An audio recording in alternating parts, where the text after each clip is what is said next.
Greetings, citizens. Hey you beautiful creepy human being you, and welcome to today's true crime episode. I'm so happy that you are here. I'm so happy that somehow in all of this that we're forced to deal with on the day-to-day, today you and I were able to find each other on this crazy little planet that we call home. My name is Brittany or Bratterstein, whichever you prefer, and today we're going to be having a true crime marathon. But before we get started, if you have not yet had the pleasure, please make sure to join the Brat Pack by subscribing and ringing that bell. I put out a new video every single week, sometimes 2 a week like this week, and I would love to hang out with you.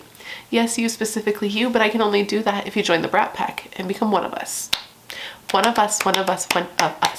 Now before we get into this video, I first need to say a big thank you to the sponsor of today's video, and that is Ana Luisa Jewelry. Ana Luisa is a jewelry company that creates high quality pieces but at affordable prices. They are long lasting, beautiful pieces of jewelry that don't tarnish easily. They're ones that stay shiny now, that are shiny now, and will stay shiny for years to come. Jewelry you'll love today and tomorrow, but jewelry that doesn't break the bank, which I don't know about you, but for me is key. Now you guys know that the holidays, I was gonna say are right around the corner, but really the holidays are now. The time is nigh. Well, Ana Luisa is the perfect thing to give to the most important people in your life, to give them the opportunity or the gift of timeless style. And what's more stylish than some beautiful, dainty little pieces of jewelry, even if you're wearing them with the same t-shirt that you went to bed in the night before and now you're wearing all day while taking care of your children. I'm not saying that that's what I do, but I'm just saying that maybe you do. Ana Luisa's pieces are an excellent way to treat those you love or even yourself and to help elevate the everyday.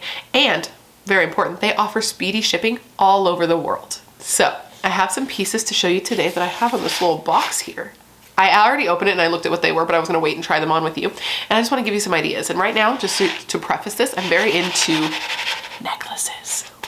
So the first thing I have to show you here, which is in this cute little box, by the way, you get this box, is the Hayden, and it's a necklace. Let me just show you. So again, this one here is the Hayden, and how beautiful is this? Out of the two that I got, I think this one is the most classy. The other one is more fun for me and it reminds me of the 90s, but this is just really classic. And I went with necklaces this time that were adjustable because this is a little bit longer. You can make it longer than this, but I also want to make it a little tighter than this because I don't want to wear it as a choker, but I think I want to put on the other one. Let me show you the other one real quick. Okay, and this one is the Morgan Wide, and I'm telling you, this one gives me such hard nostalgia. If you're around my age, I had a necklace like this of much poorer quality that I got from like a swap meet as a teenager in silver that I used to wear all the time. So it reminds me of that, and having it as like a little gold choker, knowing that it's gonna like last forever.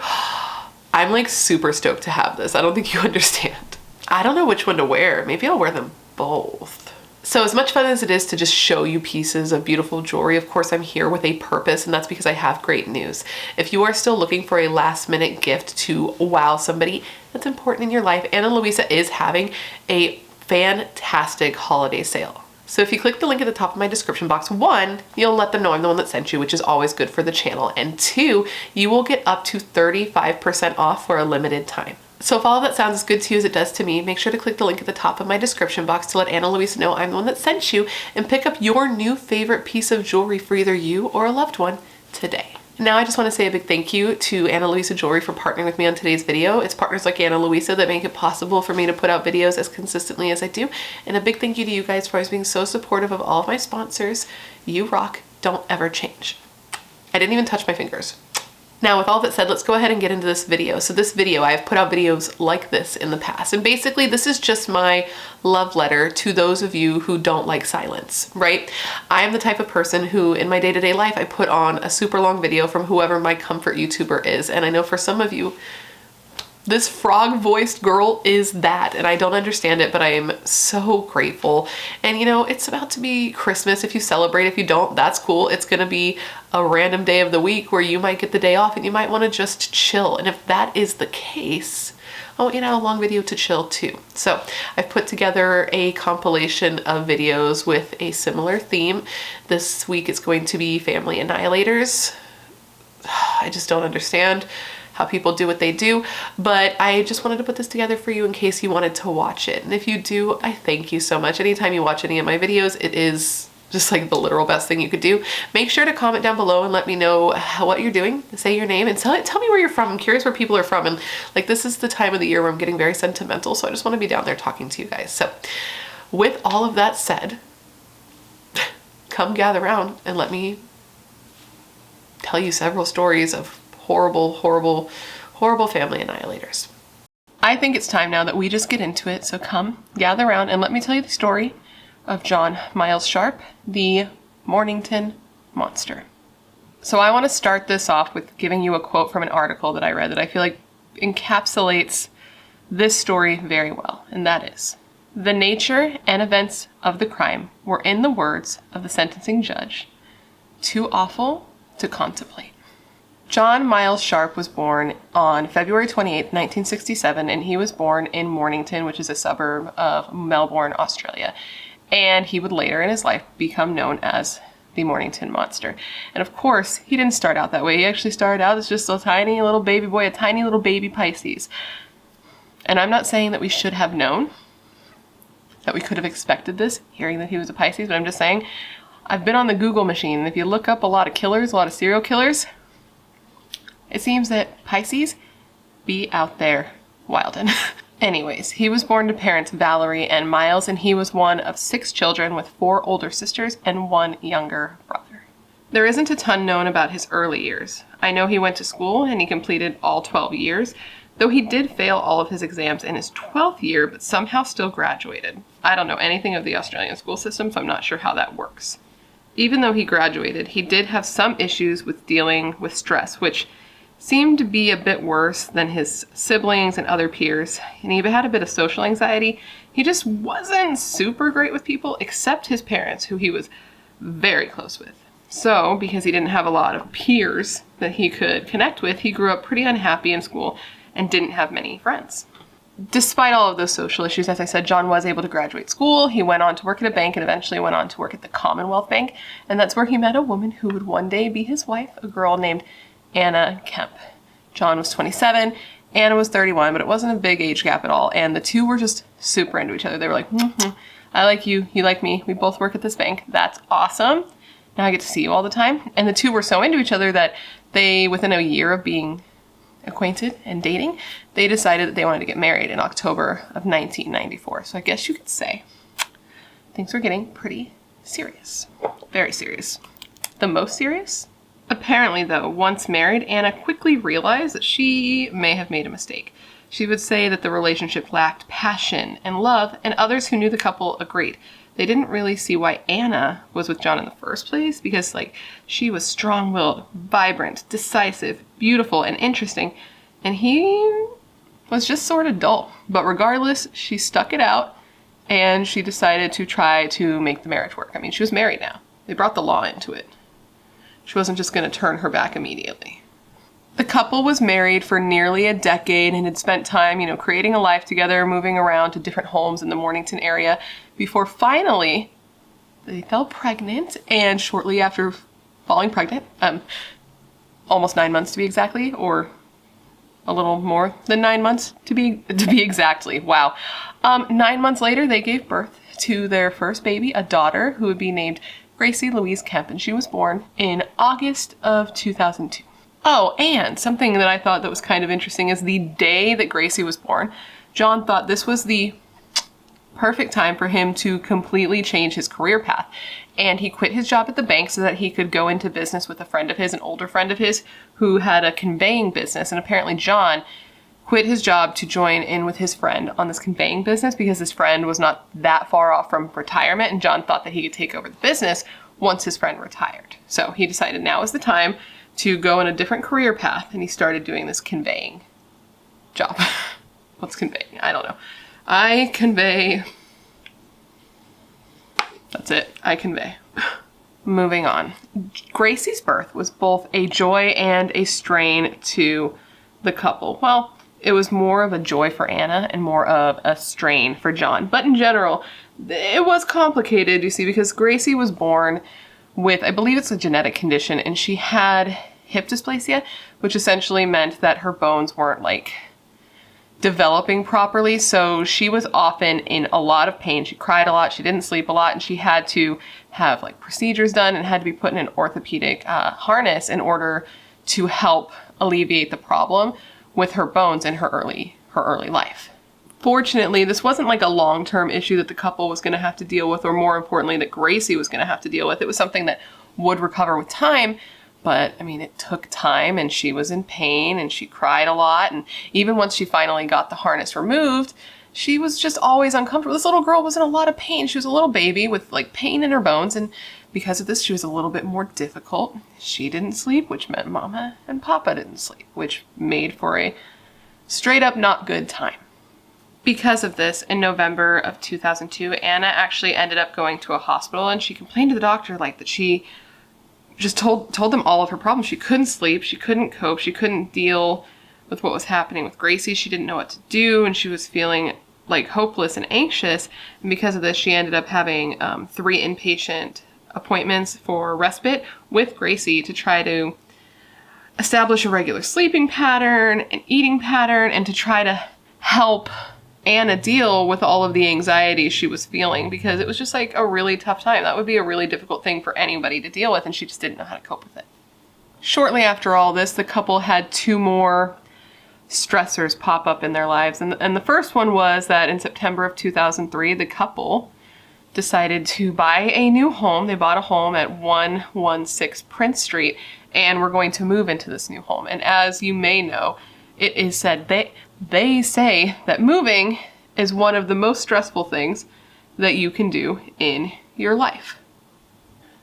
And then imagine doing one of the most stressful things a person can do in their life while heavily sleep deprived, because you're never getting any sleep, because you have a new baby who has additional needs on top of the already incredibly stressful job of being a parent, being responsible for raising a human being that's going to become a self-sufficient, happy, functional member of society. Like, that's a lot for anyone to deal with. And then, on top of that, the next stressor, which is a good thing, but also, admittedly, a stressor. And that is that later that year, in November of 2003, Anna found out that she was again pregnant with the couple's second child.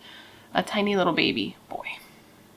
So John was not stoked to learn about the second baby. That was the last thing he wanted. He wasn't even that stoked about the kid they had now. You know what I mean? Like, it seems that if he ever wanted Gracie, which I don't know if he did, the fact that she was born needing additional help had really soured him to the idea of having kids in general, and he was just not a very happy guy when he learned the news that the couple was expecting a second child, unlike Anna, who was totally stoked. So now it's the next year, March of 2004, March 21st, 2004 to be exact, and John and his family had attended a birthday party for one of their nephews, and everybody who attended that birthday party said that the couple seemed totally normal. There was nothing weird, they didn't seem to be fighting, there was no tension, they just seemed like a normal, happy family. But under the surface, there were problems. John had now himself been suffering from a little bit of mental issues, and he had gone to a doctor and complained of insomnia, and the doctor had given him some sleeping pills, but they were ineffective. So now it's a few days later. It's March 23rd, 2004, and Anna and John get into a fight. Now, what they fight about is unclear. And it seems odd that the fight got as bad as it did because, as I said, there was that birthday party and no one reported that there was anything weird going on. And also that same week they had a friend over, a house guest, and this house guest reported that there was nothing weird either. The couple seemed fine, there was no tension, they seemed like a happy married couple, happy couple, expecting a new child, like everything was normal. But yet on this day, March 23rd, 2004, the couple fought, and it wasn't a good fight, and they ended up going to bed angry between 9 or 10 p.m. When they went to bed, Anna fell asleep, but John lay in the bed thinking, contemplating his life, thinking about how unhappy he was, and deciding what he wanted to do next. And what he chose to do next was the worst possible thing. After laying there and thinking about how horrible his life was, thinking about how horrible his marriage was, just thinking about how things just hadn't turned out the way he wanted. Life had not gone the way he thought it would. He got out of bed, he walked down to his family's garage, and he retrieved his spear gun. Now, why did John even own a spear gun? That was unclear for a while, but later John told police that he bought this gun with sinister intentions. He had bought this gun, though he was not interested in spearfishing, had never been spearfishing. It wasn't one of his hobbies or even something he was interested in doing in the future. He went a month before the murders. He bought this spear gun, paid cash so it wouldn't be traceable, and purchased 2 spears instead of the 1 spear that it normally came with. 2 spears, 1 for each of his family members.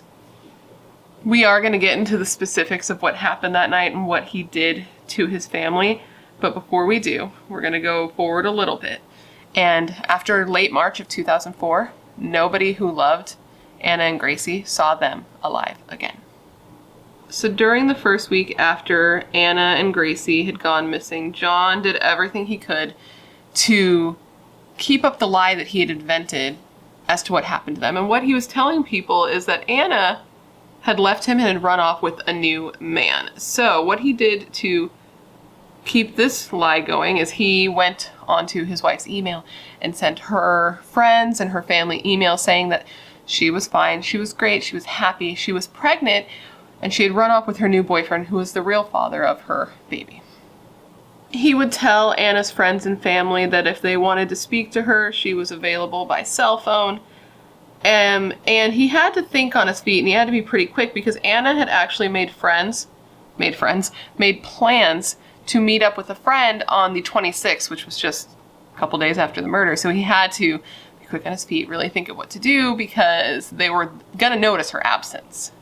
To continue perpetuating his lie, he also went to Gracie's daycare and told the people who worked at the daycare that he and Anna had separated, and that because of that, Gracie would no longer be attending the daycare, to explain why she wasn't showing up.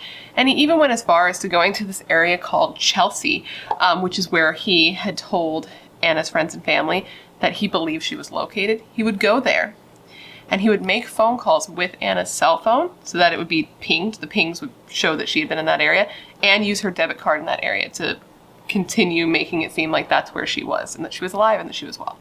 So John thought that he was being just like an evil, sneaky genius. He thought for sure this was going to throw both police and Anna's family off his trail, but he was wrong because her family immediately knew that this was bullshit, that who they were talking to wasn't Anna. It just didn't sound like her. It wasn't how she talked. It didn't seem right. It didn't seem like her. So on March 29th, 2004, her mother, Anna's mother, actually called police. Now, the issue is that Anna's family lived in New Zealand, which is more than a hop, skip, and a jump away from Australia. So she called the police in that area, in her area. But since they weren't on the same body of land, they didn't go and see John in person, but they did call him on the phone to follow up on the report. And that's when John told them, hey, she left me, she ran off, she took our kid, I believe she's somewhere in Chelsea. If you'd like, here's her phone number, you can follow up with her yourself. So John thought he was smart as fuck. He thought he was smarter than everybody. He thought he was outsmarting everybody. He thought he was getting away with it. But when Anna and Gracie still did not show up, the cops in New Zealand decided to reach out to the cops in Victoria, Australia, and be like, hey, we think something's up. You might want to go over and talk to your boy. So the Victoria police actually go and show up at John's house, and they're like, okay, what's going on here? We've got reports that your wife and your daughter are missing, and he tells them much of the same. He tells them that on March 23rd, his wife left him to go off and be with another man, that she had returned like about a week later and picked up their daughter Gracie, that they had left, that they were staying in an area of Chelsea with this new man, that he had seen Anna several times, that the two had spoken, and they discussed, their relationship and the future of their marriage, and that Anna, oh man, has it been Anna the whole time? I'm gonna go with Anna. Oh my god. That she had been unhappy, and that the love just wasn't there anymore, and that the baby in her womb did not even belong to John. And that whole story to me is just kind of crazy. I think it's just like knowing how this plays out. To me, it just seems like the story he was giving police is the exact reality that he wished was happening, as opposed to what the fuck was actually going on, So while police are investigating the disappearance, John is doing everything he can to cover up his tracks. He gets rid of the bloody mattress and the baby bed in his home. He buys a whole new mattress for his bedroom. He continues sending out the emails to friends and family. And at this time, Mother's Day had even come and gone, and he made sure to get a card and flowers and sent them to Anna's mother from Anna, like doing everything he could to make it seem like everything was fine. They were still alive. Nothing to look at here. Go over there. They're in Chelsea. I've done nothing. That kind of thing. But because she was reported missing, this case blew up probably bigger than he was hoping that it would. And it started to get more attention on the media and started to get more publicized. And John even ended up being interviewed on the news. He went on TV and pled for his wife and his daughter to return. He begged for Anna to just come back, to just let him and their family know that she was safe and that Gracie was safe. And he just loved them so much and cared so much. And he said to his wife through the camera, and I quote, "Anna, our marriage may be over, but I still love you. And you are the mother of our beautiful daughter Gracie, whom we both adore more than anyone else." He continued by saying, and I quote, "My biggest fear is being denied a part of Gracie's future."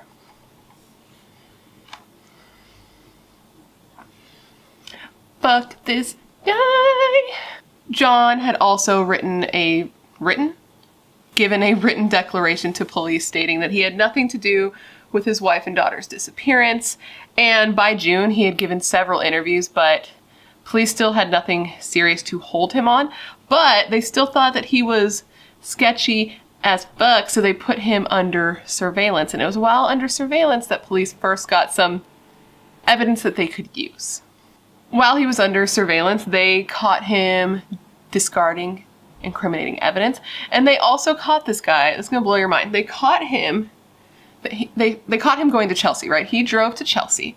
And while he was there, he went to a toilet block, which I have never heard of. But from what I read, I was able to put together that I believe it's like a public toilet area. Like if you were at a park, there was like a row of toilets. That's what I believe it is. If you're from the area or you have something like that where you're from, please let me know if I'm wrong. But he went there. He retrieved a bag that contained a phone and a debit card. He made a call from said phone. He went and pulled out some money with said card. Okay? And it turns out that this guy was keeping his wife's cell phone and debit card in Chelsea, the area that he told police he believed that she was. And he would go there and make calls, make purchases, pull out money so that it looked like she was still there. And they caught him doing this while they were surveying him. Idiot. So in response to this, as I'm sure you can imagine, John Miles Sharpe was arrested for murder. And initially, he stuck to his story. He told police he had nothing to do with it. But after a little bit of pressing, he did admit to the murder of his 41-year-old wife, Anna Kemp, and the couple's baby daughter, Gracie Louise Kemp. Police ended up searching his home, and inside they found a receipt for some pretty incriminating things, like an electric saw, tarp, and duct tape, which are never the things you want to see on a receipt when you suspect a man of murdering his wife and his child. And on top of that, the smoking gun, if you will, in this case, was when they found both Anna and Gracie's blood inside the Prince Street home. So, as I said, with all that evidence, John confessed to the murder and finally told the truth of what happened that night in March. And when I tell you that the truth is horrifying and unbelievable, just buckle up, because it's fucked up. What he did to his family is the stuff of nightmares. Now, as you may recall, I had stated that on the night of March 23rd, 2004, John and Anna had fought. And after Anna fell asleep, John got out of bed and went to the garage to retrieve his spear gun. Well, so John got his spear gun. He loaded his spear gun and he went back to the room where his pregnant wife was sleeping. And he stood over her. He then took the spear gun and put it almost directly against her temple. And he pulled the trigger, shooting one spear into her left temple. But he realized that this didn't kill her, she was still breathing. So he then took the second spear, because you remember he bought 2 spears, even though he didn't need 2 spears, but he bought 2 spears. He loaded the second spear. He put it almost to the exact same spot, and he fired a second shot, this time effectively killing her. Once he was done, he took towels and covered her body so that he wouldn't have to look at it. And he then went downstairs, pulled out the sofa couch, and just went to sleep. What? How? How do you just go to sleep after doing this? After doing this while your baby daughter is asleep in the next room? I don't know, but he did. The next day, John just woke up in the morning and went about his business like normal, like nothing had happened at all. He got up Gracie. He took her to daycare like he always did. He picked her up from daycare like he always did. Apparently that day, the day after he killed Anna, a TV repairman was scheduled to come over to the house. And when he arrived that day, John was like, he just lied. He's like, oh, sorry, we should have called you. Every single thing works so 100% perfect in this house right now. Like, we definitely don't need you here. And John just needed to get rid of him because, like, John was busy. And he was busy because he was trying to figure out what to do about Anna's body that was still lying in the bed upstairs. So he went upstairs and he tried to remove the spears that were lodged in her head, but he found this to be too difficult of a task. He could not get them out because of how deep they were lodged in her skull. So he instead unscrewed just the shafts. They were like these metal rods that were attached to him, and left the spears in her head. He then went to his yard. He dug a shallow grave and he put her body in it. He buried her in a shallow grave. And then sometime shortly after this, I don't believe it was the same day, but soon after doing all of this, he took baby Gracie, he went to the store, and he bought more spears. After this, for the next few days, John just tried to act like everything was normal. Nothing had happened. As I said, after a few days of Anna's mother not hearing from her daughter, she panicked and she reached out to John. That's when John told her, you know, sorry, I thought she would have told you, but Anna left me. She ran off with another man. She came back later. She picked up Gracie, and they're just gone. And I don't know what to tell you. She ditched me. And even though initially her family felt weird about it, there wasn't like a ton they could do right off the bat because they were in New Zealand and Anna and John were in Australia, as I said.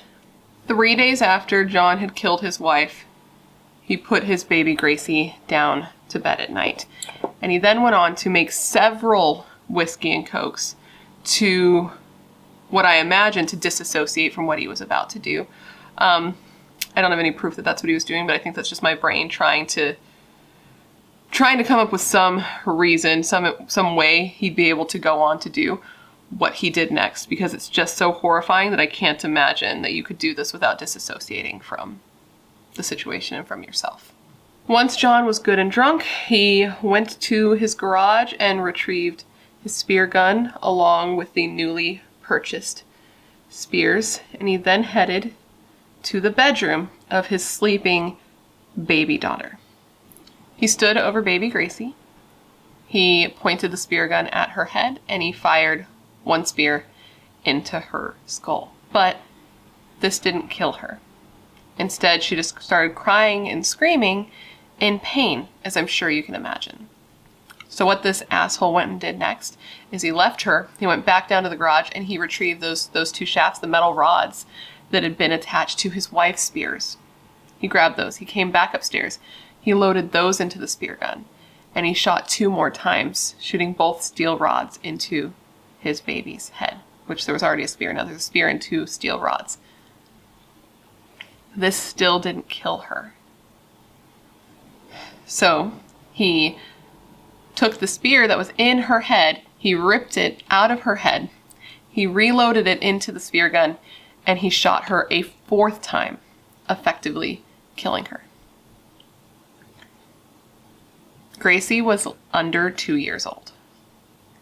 The next day, John went back up to his baby daughter's room to conceal the evidence of what he had done.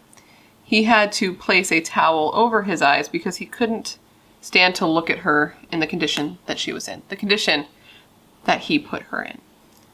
He then ripped the 2 steel rods and the spear from his baby's skull before wrapping her in garbage bags and duct tape. He then loaded her, the weapon that he had used, and some of her toys into his car and drove her to the dump.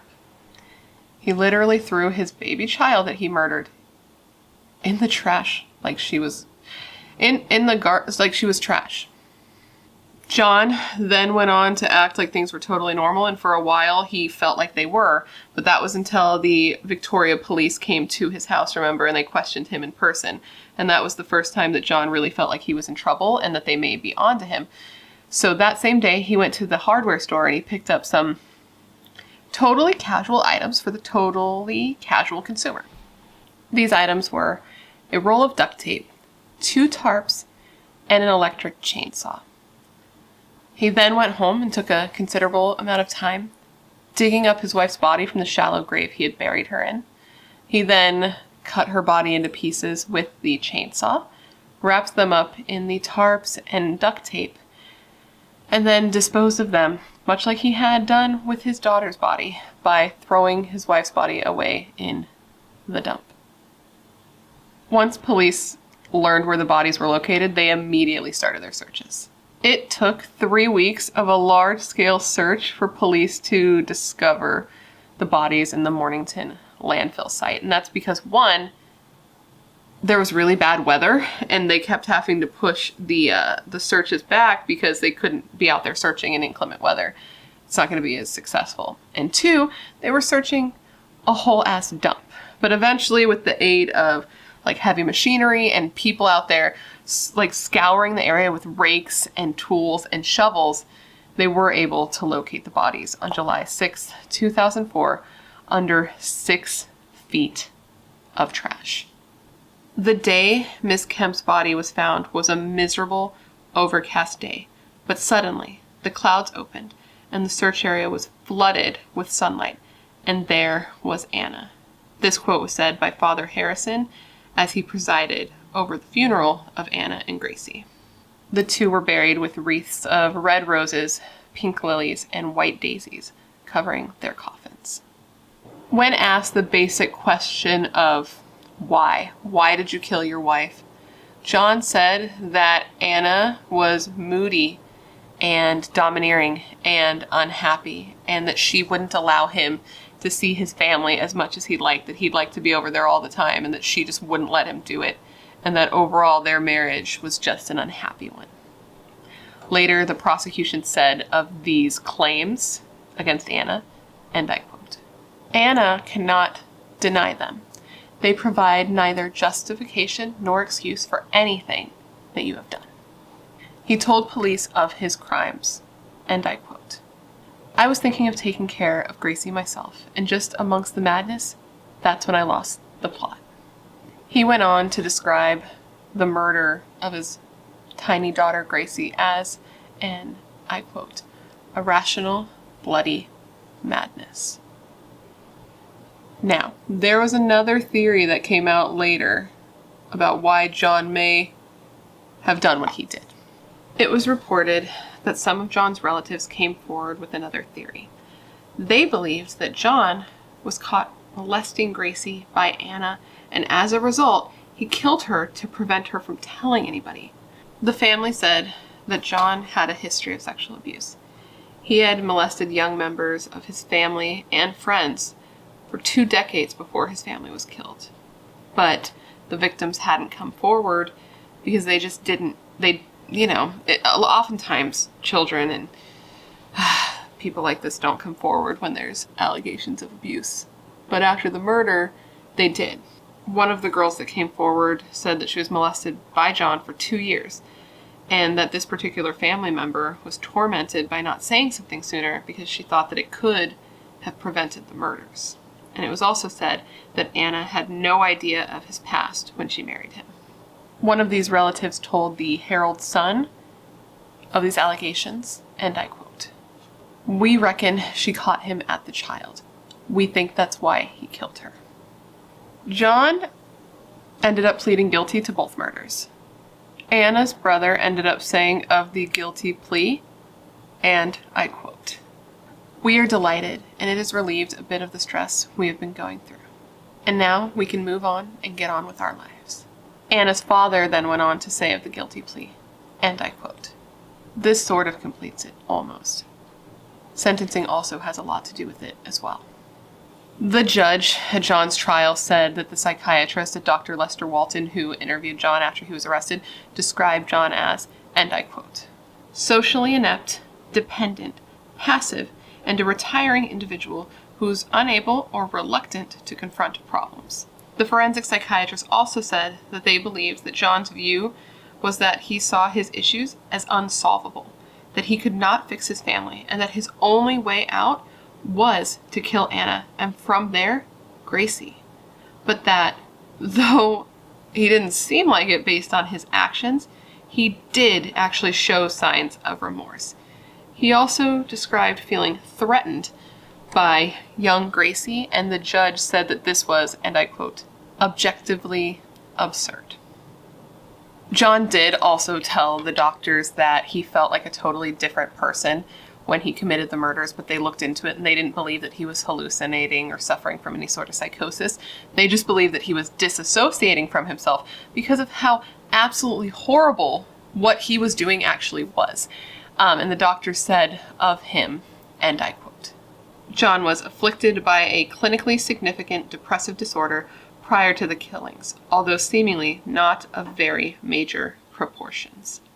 The judge said to John of his murder of his daughter specifically, and I quote, Gracie was a defenseless child for whom you had a legal and, more importantly, a moral responsibility, and whatever your motive for killing Anna might have been, in Gracie's case, it was simply so that your first crime would not be discovered. On August 5th, 2005, John Miles Sharpe was sentenced to 2 life sentences for the murder of his pregnant wife and his young child with no possibility of parole for 33 years. 38-year-old John was breathing heavily, bowing his head, and wiping his eyes as the judge handed down the sentence. John ended up being put into protective custody due to threats on his life from fellow inmates, and I'm not sure if he is still in protective custody to this day. Anna's mother either wasn't able or wasn't willing to go to the trial. She did not go, but she did watch the sentencing be read down over a Zoom video call with some other family members, and she was just in hysterics at the whole situation, as I'm sure you can imagine. John's parents were just like fucking ripped from this dude. They were like, at this point they were a lot older, and they watched this whole thing happen, and they described what their son did as horrific. Valerie, his mother, ended up giving a statement to the news, and while she did, her husband just had his arm around her, holding her, and as they left the courthouse, she just cried and cried and cried. John's mother said of his crimes, and I quote, John's crimes were horrific, and he will serve the sentence given. She then continued to say, and I quote, he has given himself a life sentence for what he has done, and he will live with this for the rest of his life. And with that quote, that, my friends, is the story of John Miles Sharpe, the Mornington Monster, or as I like to think of him, as the family-annihilating piece of human shit. Isn't that just one of the craziest things you've ever heard? I honestly, I was like, I almost couldn't even believe it.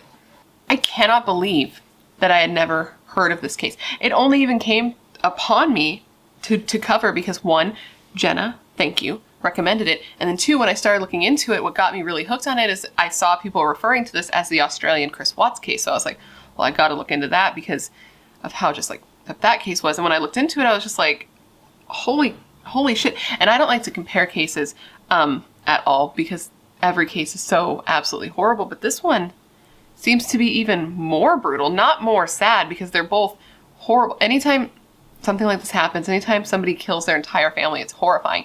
But the sheer brutality of it, a spear gun? What? And as totally as this case is, because from start to finish, it is a shit show, right? There was at least one silver lining that came out of this case, and that's that both Anna and Gracie were buried in Green Park Cemetery, but they were both buried as Anna and Gracie Kemp, not Sharpe. On top of that, both Gracie's birth and death certificates were changed to list her father as unknown. So John has effectively been completely erased from this girl's history, which I find to be symbolic but powerful. But anyways, guys, that completes this video. I hope that you found it interesting and informative, and it gave you all of the information that you would want when looking into this case. And of course, I want to thank you for hanging out and remembering Anna and Gracie with me today, because what happened to them is just so horrible. They died for literally no reason. And when I really think about it, it's just like so much to process, to think about little Gracie, this little baby, and how violently she was killed, and how long it took him to kill her, how scared and how much pain she must have been in, and then to kill his sleeping wife. Like, what a pussy John was. And it's just too much, actually. If you really start to think about it, it's too much to process. And quite frankly, it just pisses me the fuck off. But anyway. Today we're going to be discussing the Watts family murders. This is a case that, as I said, I did know about already, the basics of it, but I decided to do a deeper dive per your suggestion, and it is a sad one, man. So just a heads up, this case is about a man, and I use that term loosely, who murdered his pregnant wife and his 2 young daughters, then went on national TV and begged for their return, like the worm of a man that he is. So viewer discretion, this is a sad one. This is one that, when doing my research, it was really tough. I came upon a video of the older daughter, Bella, who was killed, and she was in her car seat and she was singing a song about how amazing her daddy was and how he was her hero. And when I say that I ugly sobbed, I like lost it for a second, and I had to just compose myself because it was just so incredibly sad. This person did not deserve the family that he had. And these types of cases they get to me sometimes, and it may get to you too, because it is a sad one, but we will get through it. So let's just get into it. So for a little backstory, the subjects of today's case, Shanann and Chris Watts, met in 2010 in North Carolina, and after 2 years of dating, they married in November of 2012. The couple relocated in 2013 to Colorado, where they bought their first home, and then the same year, on December 17th, they welcomed their first baby girl into the world, Bella Watts. For all intents and purposes, Chris and Shanann had a great life, finding each other, finding love, buying a house, moving to a beautiful state like Colorado, and then having a beautiful baby girl. It seemed like they were just living the dream of what everyone wants, or what most people want, the picture perfect life. In 2015, from an outsider's perspective, everything seemed to be going great for the couple in Colorado. Chris had secured a job at Anadarko Petroleum, which I did Google it, and it seems that they work in hydrocarbon exploration. I don't know either, but the company was mentioned in Forbes, so big stuff. Fancy stuff. Shanann, who had previously worked in human resources at a children's hospital, had decided to quit her job and be a stay-at-home mom, because on July 17th of 2015, the couple welcomed their second baby girl into the world, named Celeste Watts, who they gave the adoring nickname of Cece. Eventually, while staying home, Shanann had started working for a company called Lavelle, which is essentially it's an MLM, so it's like a pyramid scheme, essentially, like Herbalife. You know the type. We've all heard of the type or known a person who sold these types of products. But unlike most people who get involved in those types of jobs, Shanann was actually doing really well at the job. Shanann was the type of woman who was very dynamic and had a extroverted and outgoing personality. She had a kind voice, and she knew how to use it to engage with people and to connect. She had a Facebook page, and she would often go on Facebook Live and just talk about the products, talk about her life, connect with her customers and her community, because part of that job is not only selling the product, but it's selling yourself. It's selling the life that you live and the happiness that you have, and trying to get other people on board to have a similar type of life. And she was good at doing this. And I think this type of job probably appealed to her because, first off, she was good at it, and second, I can imagine, I'm not a mother, but I can imagine that being a mother seems incredibly lonely, and it seems like it's easy to lose yourself in that, and I could see that she would want something for Shanann the person, not Shanann the mother, not Shanann the wife, but Shanann the person to call her own. And she was good at it, so she could use the skills that she had to do something that gave her satisfaction and also brought money into the house. Something just for her that she could be proud of. And I'm sure that she was proud because, as I said, she did very well at this job. She ended up being awarded a company car, and she got to often go on business trips and travel and just be happy in the success that she had in her job. Where Shanann was very extroverted and talking and open, Chris was, you know, the opposite. He was shy and he was quiet and he kept to himself, but despite their differences, opposites attract, as they say, and the two were known as being like a happy couple. They were seen as ideal and in love, and that they had a good relationship. This is what people in the public saw, and this is what people online saw, but as we all know, most people and most couples put on their happy face and their best face online. But of course, behind the happy and successful exterior, there was underlying resentment and money troubles, with the couple actually filing for bankruptcy in 2015. So we're gonna fast forward to 2018, where our story actually takes place. And on June 11th, Shanann goes on Facebook Live to give Chris a special surprise, a positive pregnancy test. The couple was expecting their third child, who all people said that they both wanted. Chris seemed genuinely happy in this video. He might have been a little less excited than like I'd like my husband to be if I was telling him I was pregnant, but I mean, this was their third baby. I imagine that after the first couple, the excitement level dulls. Let me know if I'm wrong if you have multiple kids. But either way, Shanann was pregnant, and the family had planned to do a gender reveal party in August after they got the babies. Sex. So a few weeks later, at the end of June, Shanann and the two girls, Bella, who is 4 at this point, and Celeste, who is 3, leave for a 6-week-long vacation to North Carolina to visit family, and they go on this trip without Chris. One of Shanann and Chris's neighbors said the night before Shanann left, he heard the couple having an argument, and he described it as flat-out screaming. It's unclear why Chris didn't join his family on this trip to North Carolina. I'd imagine he used work as an excuse not to go. But work was not the only thing that Chris was planning to be doing during the 6 weeks that his wife was gone. Chris had a new girlfriend named Nicole Kessinger. The two worked together and had started a relationship in early July, which is literally right after Shanann left with the kids on her trip. So I imagine that the flirtation actually started earlier than that. But either way, Chris took this 6-week opportunity to really fast track that relationship, spending almost every night with Nicole, and the two even reportedly looked at apartments together. Chris wanted to start over with a new life and a fresh start without the baggage of an ex-wife and 3 little kids to hold him back. Because he's a piece of shit. So anyway, while away, Shanann can tell by the way that Chris is texting and the way he's communicating with her in general, or not communicating with her in general, that something is wrong. A woman knows. A woman can tell when the man she's been married to for 6 years starts to become distant with her. But while he is not responding to his pregnant wife, who's calling him over and over, texting him over and over, he is making plenty of time to talk to his new girlfriend. Shanann tells him over and over that she loves him and she misses him and she feels like he's being distant and she wants to know what's wrong and what she can do to fix it. But he proceeds to tell her that it's nothing, that he's just stressed out with work and it's preoccupying him. But what's really preoccupying him is his new girlfriend, Nicole.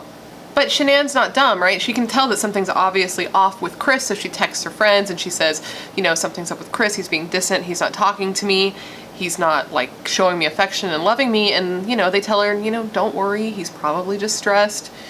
Maybe it's hormones, you know, whatever friends say to make their friend who has a rightful concern feel a little better about the situation. Tell her whatever they need to so she won't worry. But Shanann did have the right to worry, because during the 6 weeks that she was away, Chris's relationship with his new girlfriend was escalating. Chris and his new girlfriend were going out in public, going on dates, going to a car museum, going to the Great Sand Dunes National Park. They were sending naked photos back and forth. Chris was even looking online to find vacation spots for him and his new girlfriend. All the while, his pregnant wife is trying to get a hold of him and he's just flat out ignoring her. She's worried about him. She's worried about their marriage. She's suggesting couples therapy and he's just ignoring her. So July 31st, as was already planned, Chris flies to North Carolina to meet up with Shanann. The plan was for him to fly out there and then spend some time with his family and then come back with Shanann and the girls all together. While Chris was there in North Carolina, he was quiet and distant, probably because while he was there with his wife and his kids and visiting his family, he was busy texting his girlfriend back and forth and making sure to hide all the evidence of their affair in a secret app that he had on his phone. So there was this app that he had that looked like a calculator, but then you would put in a little code and it would open up a folder where you could hide everything. So he was putting in all the photos that they had taken over the last 6 weeks during their little vacation that they went to together over when they stayed overnight in the sand dunes, the nude photos, all of it hiding in the calculator app. And that's where he housed all of his dirty little scumbag secrets that he had. So on August 8th, 2018, Shanann goes in for her 15-week ultrasound appointment, and this is where she finds out the gender of her baby.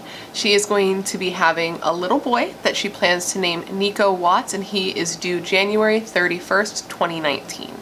That same day, Shanann canceled the gender reveal party that her and Chris had planned to do for that month, telling her friends that her and Chris weren't doing well, that they weren't happy, that he didn't love her anymore, and that he didn't want the baby. So naturally, she didn't really feel like celebrating it. She had even asked him to go to counseling, and he said no. So the next day, Shanann and a friend of hers that just happened to also be named Nicole, the good Nicole, not the girlfriend Nicole, the two of them flew to Phoenix, Arizona for a work business trip for Lavelle. While there, Shanann seemed down, sad, off. The light that had been in her had been dimmed, and with it, that magnetic personality that got her to where she was gone. While there, she wrote Chris this really long letter, and I read it, and man, it makes your heart hurt. It really does, because she obviously really, really loved Chris, and he didn't care at all, dude. Like, she's writing this letter to him, having no idea what he had been doing and what he was going to do to her and to her little girls. While Shanann was gone on this trip, Chris asked a neighbor if they could watch his daughter so he could again go on a date with Nicole. Obviously, he told the neighbor that he was doing something else, but that's what he was doing. On August 12th, Shanann sent a draft of something that she planned to say to Chris to one of her friends through a text. In this, like, practice conversation, she wrote about how she wanted to ask him what she needed to do to help him and what she could do to help save their marriage. His distance and lack of emotion towards her was making her nuts, and she didn't think it was good for her health or the health of their unborn baby, and Shanann planned to have this conversation with Chris when she returned home the next day on August 13th.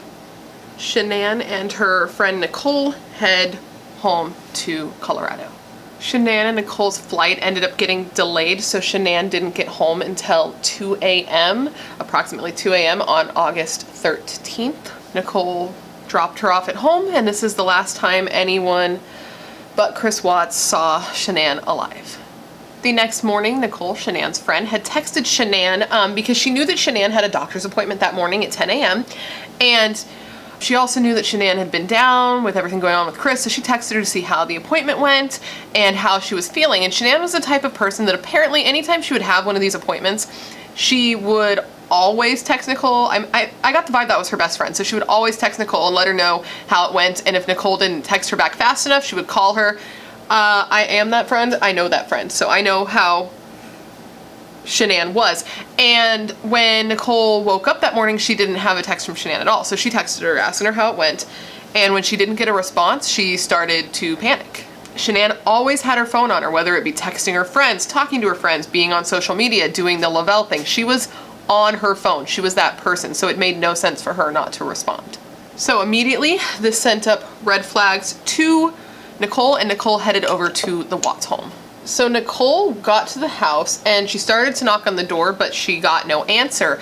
But apparently their house had like I don't know what the system was called. It made me think of like the Ring doorbell thing, but essentially anytime anyone would go to the door, it would send an alert to Chris's phone letting him know that somebody was there. So when she went to the door and nobody answered and she had been knocking, Chris could see that she was there. And I'm not sure if she called Chris or if he spoke to her over like an intercom system. I saw it reported both ways, but either way, Nicole and Chris spoke, and Nicole was like, yo, I can't get a hold of Shanann. That's really weird. That's my friend. What's going on? Do you know where she is? And he was like, oh, you know, she mentioned that she was gonna have like a play date with the girls today, so that must be where she is.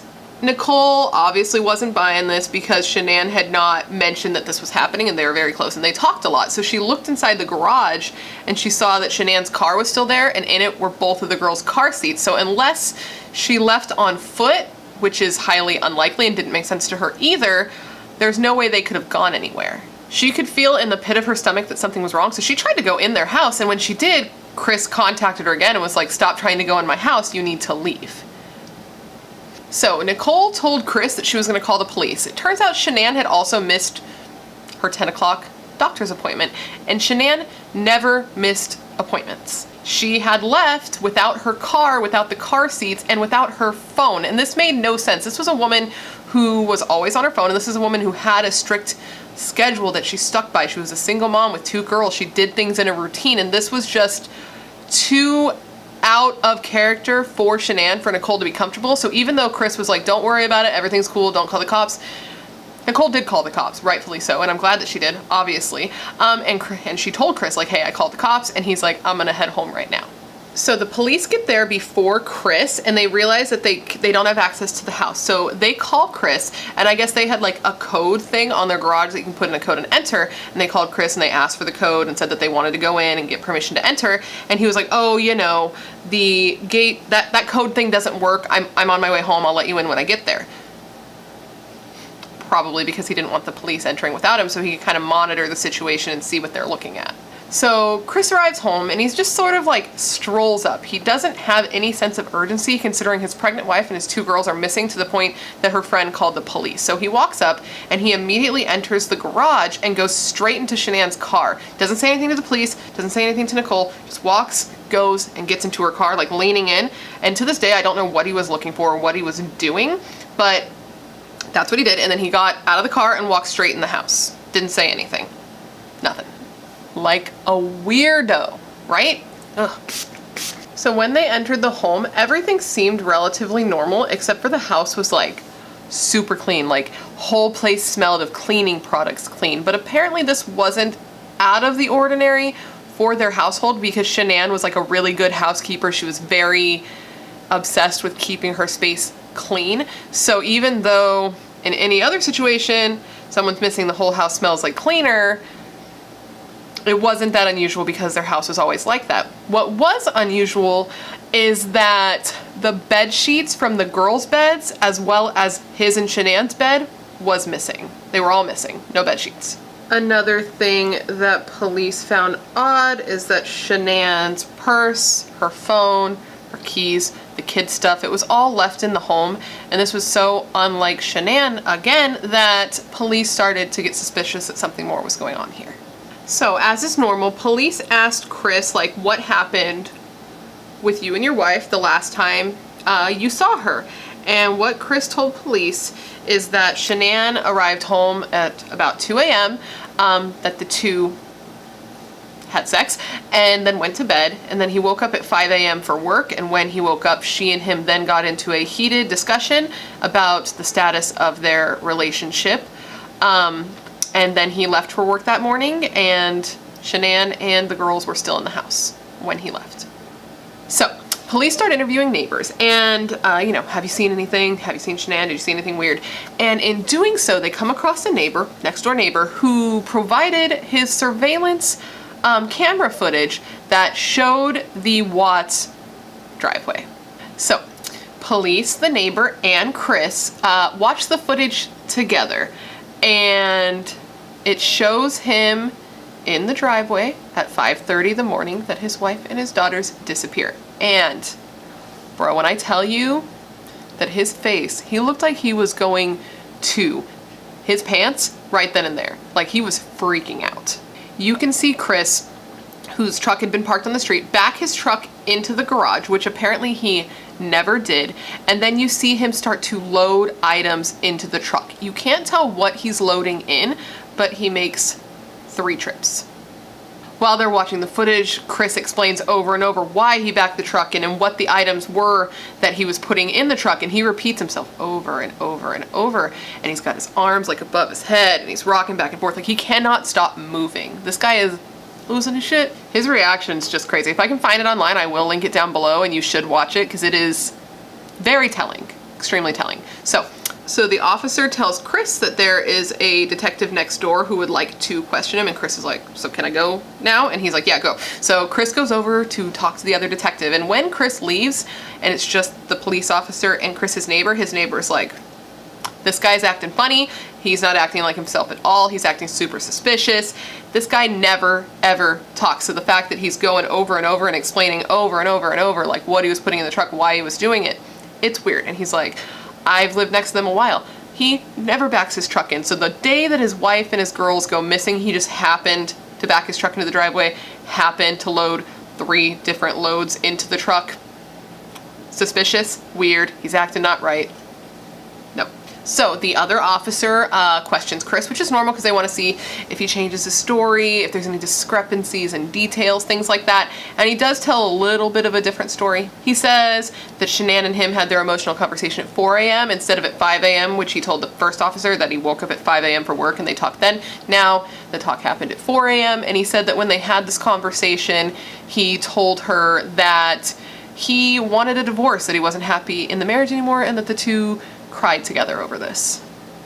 This guy is dumb. Am I right? Isn't he just like kind of dumb? Because, okay, murder's wrong. I would never want anybody to get away with it. But if you kill somebody and you're trying to get away with it, maybe you don't tell the police that you guys were having marital issues. It seems like that's automatically going to get them to look at you and put you in their radar. But, you know, this guy's dumb, so that's what he did. Big old dumb Chris Watts. So the next day, Chris gives 3 separate interviews to the media about his wife's and his daughter's disappearances. And if you've watched him, I'm sure you probably have, and if you haven't, you should. He seems super insincere. He's smiling a lot during it. He's laughing a lot during it. He keeps repeating himself over and over and over. He holds himself really tight. He's like this the whole time, and it's like he doesn't know what to say. He's not speaking genuinely. It's like he's trying to be careful not to say something that's going to incriminate him instead of being sincere, because sincerely, he murdered them, you know? The only time you ever really see any sort of emotion on his face that I noticed is there's a point where the interviewer asks him what his daughter's names were and how to spell them. And when he answers, the person who's recording zooms in on his face, which is interesting. And at that moment, he seemed troubled. To me, he seemed like he felt something. He kind of like did this action, like, and then spelled it. And it seemed like it hit him like a wave, and good. I hope he's hit with those waves of realization of what he's done over and over and over for the rest of his life, but I honestly, seriously doubt that he will. Because this guy is nuts. This is a man who murdered his wife, murdered his daughters, and then went on national TV and begged for their return. That's a special kind of sick that I just don't understand. And I don't think you can do that and feel guilty at the same time. Maybe I'm wrong, but that's how I feel. So the police start to investigate, and they start to see past this picture of the perfect family that's been presented to the public and online. Though to the public they seemed like a happy and financially stable family with the big house and the car and the kids and the smiles and the love, ready to welcome their new baby boy into the world, there was a dark hidden underbelly of that, and that was that there was resentment and money troubles and bankruptcy and an affair. They also find out that the morning that the 3 went missing, Chris had called the girls' school and told them the girls would no longer be attending. Not that they wouldn't be attending that day, that they would no longer be attending school, period. Maybe he was, I don't know what, he didn't want to call attention to the fact that they were missing, because if they didn't go to school, the school might call the police, but that's just, again, he's dumb. Dumb Chris Watts. So August 13th, the same day that his wife and kids are being investigated for being missing, Chris Watts is speaking to a realtor about selling his house. And he is deleting at the same time all the messages and incriminating evidence of his affair with Nicole. Little did he know that Nicole had already been speaking to the police and had admitted the affair, but she said that it wasn't serious and it was casual and it only lasted a couple months, but we are going to come back to Miss Nicole later. She is a footnote for us. So August 15th, the FBI starts to question Chris about his affair, which he denies. He says there was no affair, with him at least, that they were just unhappy and had fallen out of love, but perhaps Shanann was having an affair. That was possible. Dick. Police ask Chris to take a polygraph test, which he does, and he fails miserably. When pressed after the polygraph test, instead of admitting to the murders, he admits to the affair, and he says that he did hurt her emotionally by having the affair, but he would never hurt her physically, and he didn't even want to hurt her emotionally. Just when he met Nicole, it was love at first sight, and he had never felt that way before. Dumb Chris Watts. So while being interviewed, Chris would still not confess to the murders. He confessed to the affair, but he wouldn't confess to the murders. So when Chris requested to speak to his father, the police were like, this is a good idea, and they let him speak to his dad. And it's at that point where he confesses to killing Shanann to his dad. He doesn't confess to killing the girls, but he does say that he killed Shanann because Shanann hurt his girls. On August 15th, Chris is arrested and charged with 3 counts of first-degree murder. So while all of this is happening, and Chris is denying it, admitting to his dad, the whole shebang, cops had gotten the GPS from Chris's work truck, and they had already figured out where he had been that morning, and they did like an aerial drone video, where they looked at where he had been, and they saw the bed sheets that had been on the girls' beds, along with disturbed earth. The bodies were found August 16th. He then confessed to the police. And in his story, let's cover his first story. So, Chris's first story is that when Shanann came home at 2 a.m., after they had sex, they got into a fight where she accused him of having an affair. And after that fight, he saw on the baby monitor that Shanann was strangling his daughters. So, in a fit of rage, he strangled Shanann with his hands. And he says that she didn't fight him back, that she just looked up at him, and that it seemed like she was praying. According to the autopsies that came out later, his first story didn't make sense. All 3 did die from asphyxiation, but only Shanann had been strangled. She had been manually strangled by his own bare hands, but the 2 small girls had been smothered. Chris was charged with 9 felonies. 3 counts of first-degree murder for murdering his pregnant wife and his 2 daughters. 3 counts of first-degree murder after deliberation, which I had to look that up because I was like, what does that mean? And apparently it seems to be the same as premeditation, so he had thought and deliberated whether or not he wanted to do it and chose to do it. He was also charged with 2 counts of first-degree murder of a victim under 12 years old while in a position of trust because he was their father.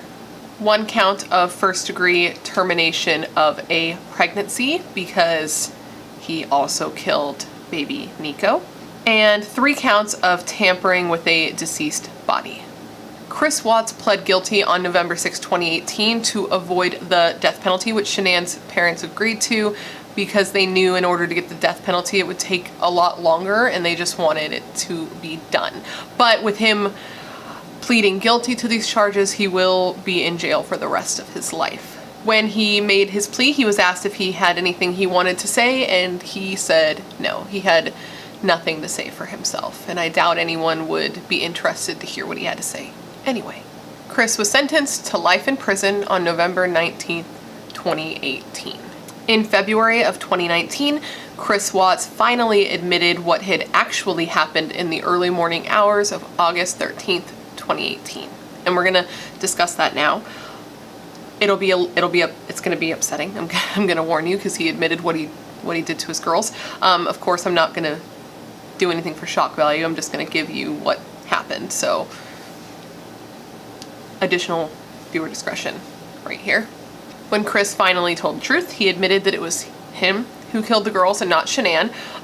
He said that when she got home at 2 a.m., they had sex just like he had previously said, and that they did get into a fight when she accused him of having an affair, even though he did. All of that part was true. He says that he then killed Shanann and wrapped her body in a sheet, and in doing all of this, his older daughter Bella had woken up and had seen him and started to cry and asked what happened to her mommy. He then carried Shanann's body downstairs and loaded it into his truck, covering it up with either garbage bags or newspaper so the girls would not see it and freak out. And then he loaded his then still alive daughters into the truck as well. At some point during the drive, Chris made the decision to kill his daughters as well. He may have made this decision earlier, but he says he made it in the truck during the drive. And he drove them out to that oil field, which was 45 minutes from their home. So for 45 minutes, these poor girls drove in the dark with their dad, who had just killed their mother, her body in the truck with them. They were probably scared. They had no idea what was going on. And he had 45 minutes to change his mind, to realize that his life was likely over, but theirs didn't have to be. He could have changed his mind and he didn't, okay? 45 minutes, that's a long drive. It's a long time to think, and he still made the decision he made, so he's a monster, you know? He says that he buried Shanann in that shallow grave before he killed his daughter, so they got to see that happening while they waited in the truck. He killed his youngest daughter first, 3-year-old Cece, by smothering her with a blanket. Bella was next, and she must have seen what happened to Cece, because when Chris approached her with the blanket, she asked him if the same thing was going to happen to her that had happened to Cece, and he says that he didn't respond to her. And her last words were, "No, Daddy," as he smothered her to death as well. He then put his daughter's bodies into 2 separate oil tanks, so they weren't even together, and the opening of the oil tanks were too small to fit their bodies, so he had to forcibly shove them in. Shanann was dressed in a purple t-shirt and her underwear, and she was in her 2nd trimester with baby Nico. As I said before, she was manually strangled, and according to the medical examiner, it happened slowly. She died slowly, and she did not fight back. Bella was wearing a pink pajama top that was covered with butterflies and hearts. The coroner found blunt force trauma on her jaw, and she had injuries to the inside of her mouth. Her shoulder was bruised, and she had bite marks on her tongue. This told investigators that she had fought back against her father as he killed her, and she bit her tongue in the process. Cece was found in a pink and black shirt and her diaper. She didn't have any other injuries on her body. She was only 3 years old, and she couldn't fight back. Chris was initially put in solitary confinement for 23 hours a day, and he was on suicide watch. They thought he might kill himself. Probably should have let him. He has apparently found God in prison and tells a bedtime story to a photo of his dead daughters each night. He's such a scumbag. What sort of man? What sort of human being can live with himself after what he did? He says that he feels bad and that he's sorry and that he regrets what he did, but I don't think I actually believe that. If he felt bad, he would have begged for the death penalty. He would rather die than have to relive the images of his wife's life leaving her eyes and have to hear his daughter yell, "No, Daddy," while she struggled under the blanket while he smothered her to death. He would have rather died than live with that if he actually felt bad and if he actually cared. If those things haunted him and he felt bad, he'd beg for death, but he doesn't, and I don't think he cares. I think he wants to live, and I think even if he's locked up, he still wants to experience life, which he doesn't deserve to experience because he took 4 lives away. I know the death penalty is sticky, and when it comes to me and the death penalty, it's a case-by-case basis. I don't think every person, I think that it's case-by-case basis. Let's just leave it at that. And I think in this case, I'm fine with it. Chris Watts is pure evil and doesn't deserve to be alive. He lost the right to exist and to live when he murdered his pregnant wife and his 2 baby girls so that he could start a new life with his new girlfriend. He could have gotten a divorce. He could have let them go on and live their lives. He could have gone on and lived his life, but then he would have the baggage of an ex-wife and 3 kids, and he'd look like a bad guy for not being there for them, because he probably wouldn't be, let's be real. And it would have complicated the image he had in his head for his new life that he wanted to start with his new girlfriend. He didn't want that. He wanted a clean slate with them gone and him able to live his life, because he is a selfish bastard. And that's what I think about him. And you know, I don't know how I feel about Nicole Kessinger, because she says that Chris told her that he was in the middle of getting a divorce and that it was a really casual thing and just a fling and that it wasn't serious, but she made some really interesting Google searches before Shanann and the girls were killed and after. For example, she Googled wedding dresses in the beginning of August and she searched for wedding dresses for 2 hours. That doesn't sound casual to me. After Shanann and the girls went missing, she Googled Shanann's name, and she also Googled how to get rid of text messages so that the police can't find them. This is before that anyone knew they were dead. This is just when they were missing. I don't necessarily think she knew what he had done, but I think she definitely suspected it and wanted to get as far away from it as possible, and I don't know. Does that make her a bad person? I don't know. I don't know. And then after the fact, she Googled Amber Frey book deal, Amber Frey net worth. And if you don't know who Amber Frey is, that was Scott Peterson's mistress. And if you don't know who Scott Peterson is, that's a whole nother video that I could film. Let me know if you want to see it. But Cliff Notes version, he's another asshole who killed his pregnant wife. And she was Googling, you know, how she could benefit how she could benefit financially from being involved in this scenario. So I don't know. I think that's a little bit ass bananas, and I'm not sure how I feel about her and what type of person she is to do that. So you tell me what you think about that. So that is the story of the Watts family murders. I hope I gave you as much information as you were looking for in a video online about the case. But if you did want to know more information on this case, I do know that Netflix is releasing a documentary at the end of this month called American Murder, The Family Next Door, I believe, and it comes out on the 30th of September. So if this case is something you're interested in, there's a resource for you there. I haven't seen it, obviously, because it's not out, but I do plan to watch it myself to learn more, I guess you could say, or anything I could have, fill in any holes that I might have in my research myself. It's a really upsetting case. I'm finding that I don't know if I can handle doing cases with kids. This case and then the Judith Barcy case that I uploaded recently, they both put me into kind of a spiral, and it's a little bit tough. So I don't know if I'm going to keep doing cases that involve kids. We'll see. I guess it's sort of the gig, right? But I don't know. I'm debating. Right now I feel like no, because I feel so sad at this moment, but hold it together, lady. Anyone has heard of the DeFeo murders. It's not an unknown case because of the whole Amityville horror thing. However, I feel like whenever you hear about this case, the DeFeos are sort of like a footnote to the subsequent Amityville horror haunting.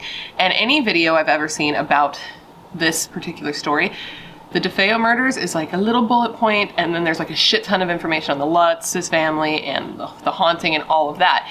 And I was like, I would very much like to know more about the murders that started it all, because that's where more of my interest lies. Not to say I'm not interested in the haunting. If that is your interest, I did already film a video on the haunting portion of this a year or two ago. If you want to search it on my channel, it was on done during Halloween for like a Halloween series. So you can watch that. But today we're going to talk specifically about the murders, what happened that night, the theories involving different things that are not the haunting that caused it, and I don't know, man. I just think the mass murder of an entire family is a little bit more horrifying than the haunting story, but maybe that's just me. With that said, today I'm going to tell you the entire story, and while I do, I'm going to be putting on a full face of makeup, hence the makeup and morbid makeup. Now, if that's not really your thing, it's cool. We don't have to see eye to eye to be civil. You are welcome to go find a channel that covers this case in a way you prefer, but if you're on the fence, you're not sure how you feel, maybe stick around. I think you could be surprised by how much you like me. And if you're ever curious as to what I'm using, or you want like links to earrings, nail polish, any of that, it's all listed in the description box for your convenience. And now, with all of that said, come gather around and let me tell you the story of the DeFeo family mass murders. On November 13th, 1974, in a 3-story home in Amityville, New York, a beautiful, upscale, black and white farm-style-ish house located at 112 Ocean Avenue with a sign out front that said, "High Hopes" hanging above the front door entrance, nearly an entire family was murdered in their beds. Those murdered were 43-year-old Ronald DeFeo Sr., his wife, 43-year-old Louise DeFeo, and 4 of the couple's 5 children. 18-year-old Dawn, 13-year-old Allison, 12-year-old Marc, and 9-year-old John. All 6 members of the family were found in their beds, on their bellies, in their pajamas, and all had been killed by gunshot wounds from a .35 caliber rifle, and there were no signs of struggle present in the home. The murders were discovered by the family's only surviving member, and this was the eldest son, Ronald DeFeo Jr., who went by the nickname Butch. Now, Butch told police that he had been at work all day, that he got home at about 6 p.m., and that when he got to the home, he wasn't able to get in, so he actually went in through a window in the home, and once he entered the home, he found the just horrifying, bloody scene. Now, you may find that I'm going to switch back and forth between calling Ronald DeFeo Jr. Butch, Ronnie, Ronald, Ron, Man 5000. I'm not going to call him that. But I just, Butch, Ronnie, Ronald, Jr. Those are all the same person. I just know myself, and I know I'm going to go back and forth on that. Now, there wasn't a ton of information out there on the internet about who the DeFeos were, which is very frustrating and honestly a little bit surprising because I feel like the name DeFeo is just so well known and popular. You would think that so many people would have came out talking about this family and who they were. I wasn't able to find a ton, which I like to have that information to tell you, and I just like to know myself. I want to know the people that I'm talking about as well as I can, but anyway, I'm going to now tell you what I was able to deduce and put together about who the DeFeo family actually was, who they were as people. Ronald Joseph, quote, Big Ronnie DeFeo Sr., was born November 16th, 1930 to parents Rocco and Antoinette DeFeo. And Ronald Sr.'s wife Louise Marie Brigante was born on November 3rd, 1931 to Michael and Angela Brigante. So would that make them both Scorpios? Is November 16th still a Scorpio? I think it is. Both Big Ronnie, Ronald Sr., and Louise were considered to be good-looking people. Louise was beautiful enough to be a model in her younger days, and Ronnie, Big Ronnie, was babyish enough to actually land her. The two dated for a short while before finally getting married, and Louise's parents were not happy about this. They didn't really like Ronnie, so they actually cut all ties off with the couple once the two had their first baby on September 26, 1951. This was a baby boy who was named after Daddy, Ronald Joseph DeFeo Jr. Now, it is said, they say, that as was more common back then, not that it's okay at all, but as was more common back in those days, or at least more widely accepted back in those days, Ronald Sr., Big Ronnie, was a pretty aggressive and abusive man with his family, his wife, his children. And Ronald Jr., Butch, Ronnie, Ronman 5000, he got the worst of it. He was the eldest son, so the expectations were pretty high on him. And when he didn't live up to those expectations, he was punished. And he was punished in a way that's more severe than would be necessary or be accepted probably by most of us now. And he'd be punished in ways like being physically thrown across the room or slammed into a wall. Moving forward, the family grew, as some families do, and on July 29th, 1956, Louise gave birth to the couple's first daughter, Dawn Teresa DeFeo. A few years later, on August 16th, 1961, the couple welcomed their next daughter, Allison Louise DeFeo. September 4th, 1962, came Marc Gregory DeFeo, and last, on October 24th, 1965, the couple had their last child, a third son named John Matthew DeFeo. It was after having, all these kids that it made sense for the family to maybe move into a bigger place. You had like a lot of babies and they needed room for this whole family. So this is when they bought the famed Amityville house. It was a beautiful house. It was black and white. It was really large. It had these nice windows in the front. It had an attic and a basement and 2 stories and a boat on the river. Boathouse on the river. It was just like a really nice place, perfect size for their large family with room for everyone to grow. Now, let's go back a little bit to Ronald DeFeo Jr., Butch, Ronnie, and let's talk a little bit about who he was as a person. As a kid, Butch grew up a bit overweight and dealt with this through most of his adolescence until his teenage years when he began using drugs, which in return made him slim out quite a bit. But prior to the weight loss, Butch was a kid. And as we know, kids can be kind of dicks. So he didn't have a great time in school and definitely suffered from a bit of bullying.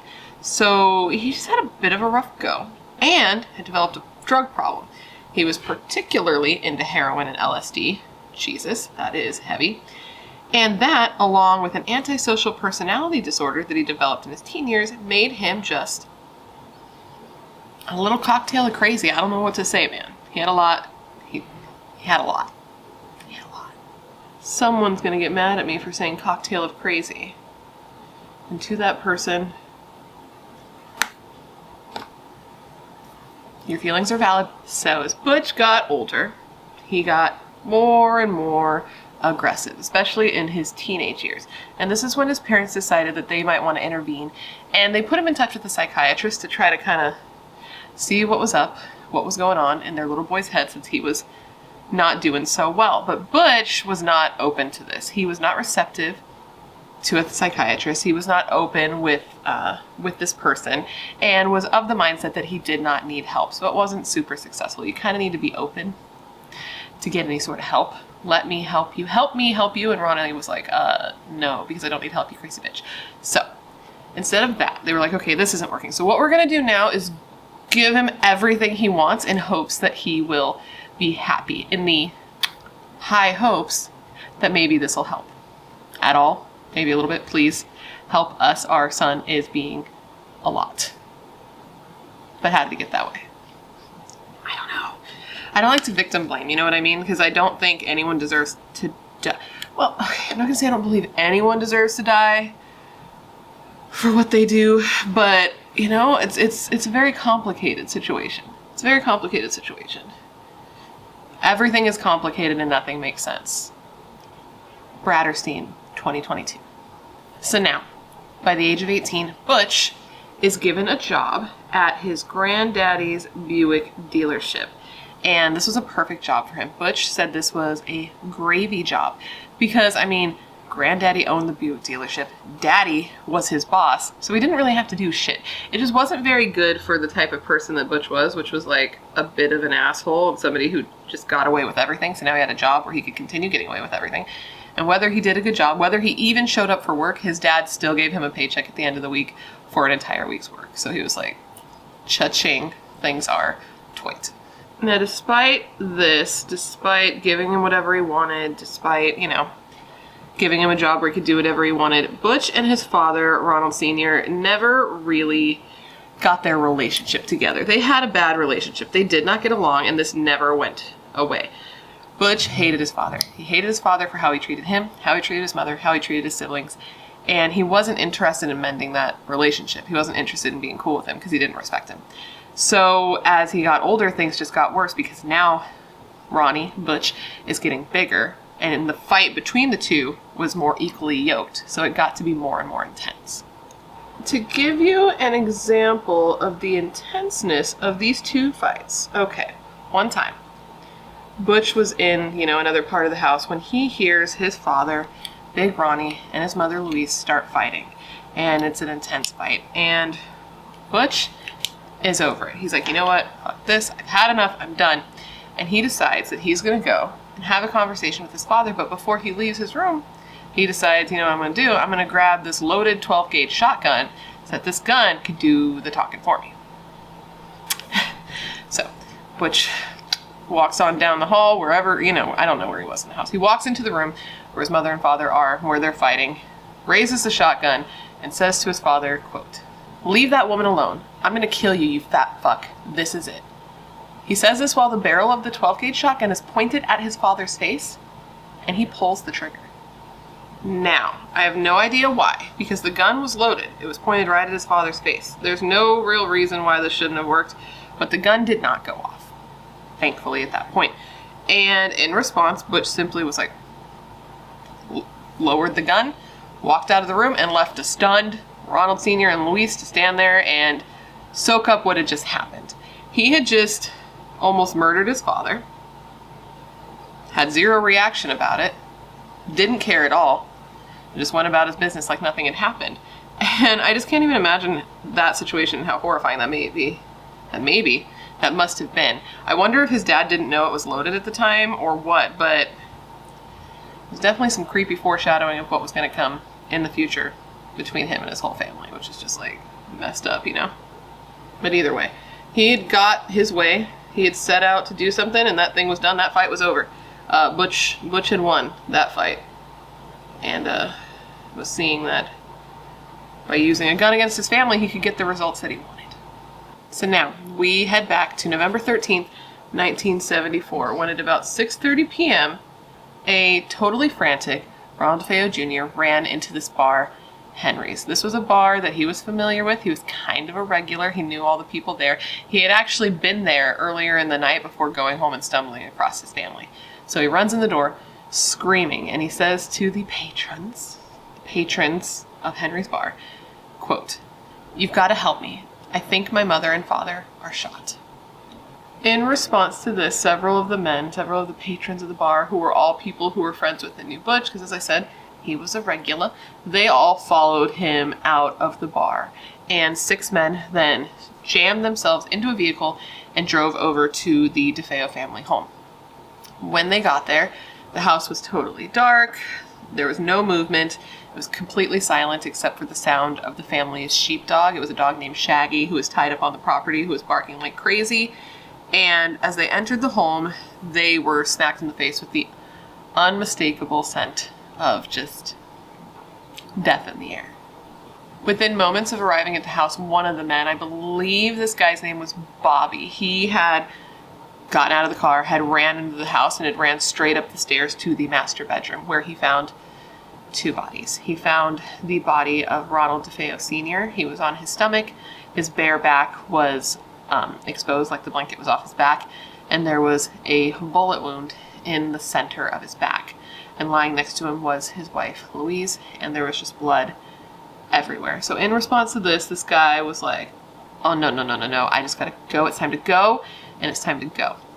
So he ran from the house, where he found Butch outside in the yard, just beside himself, like freaking out with grief. And as this happened, another one of his friends, what was this guy's name?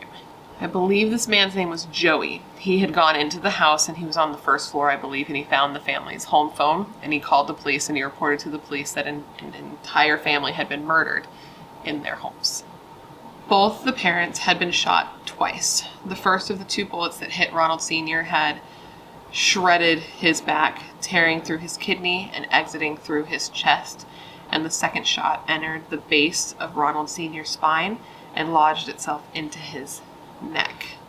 Louise was also shot twice into her back before she even had a chance to react to her husband being shot, and the bullets shattered her rib cage and collapsed her right lung.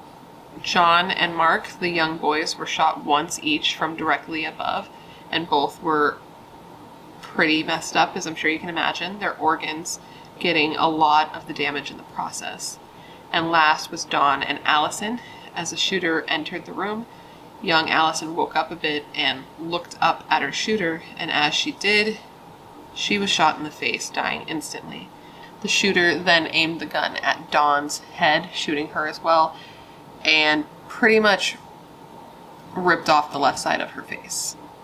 It's estimated that the entire ordeal took only 15 minutes. 15 minutes for an entire family to be wiped off the earth. And immediately and in subsequent years, these murders have struck people as odd for a number of reasons. The first one being the positions of the bodies, the fact that they were all laying identically. All of them were in their beds, on their stomachs, backs up.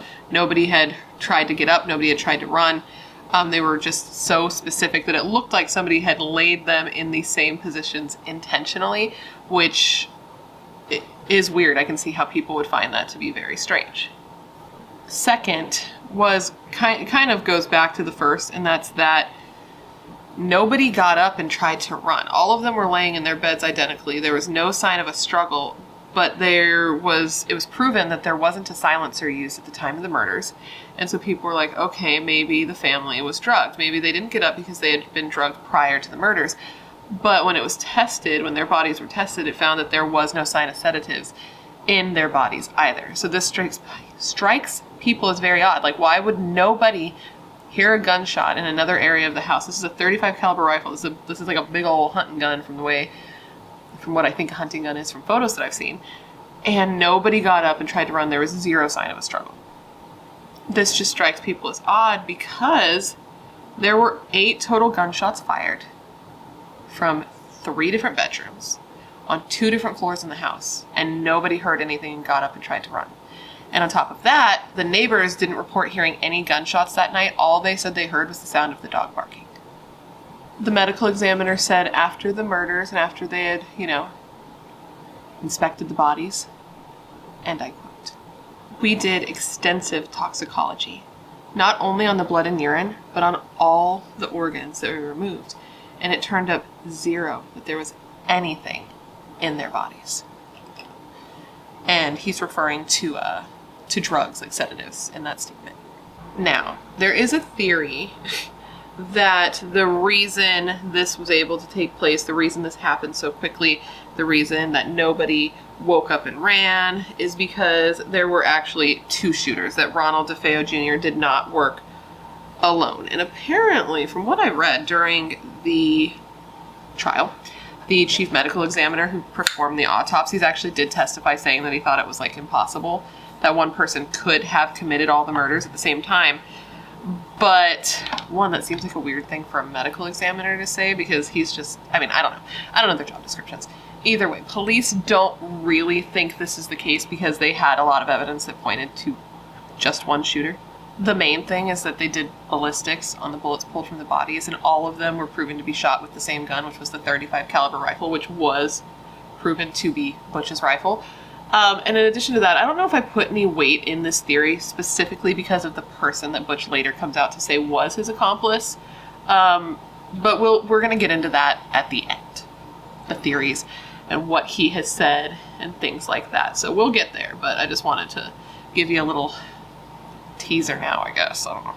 Anyways, back to that night. Once the phone call came into police, within 10 minutes there was an officer there, and they were searching the house. And as the officers searched the house and the surrounding, the property, because they had a pretty good sized piece of land, Ronald DeFeo stood outside and played the role of a distraught son who had just discovered his entire family murdered.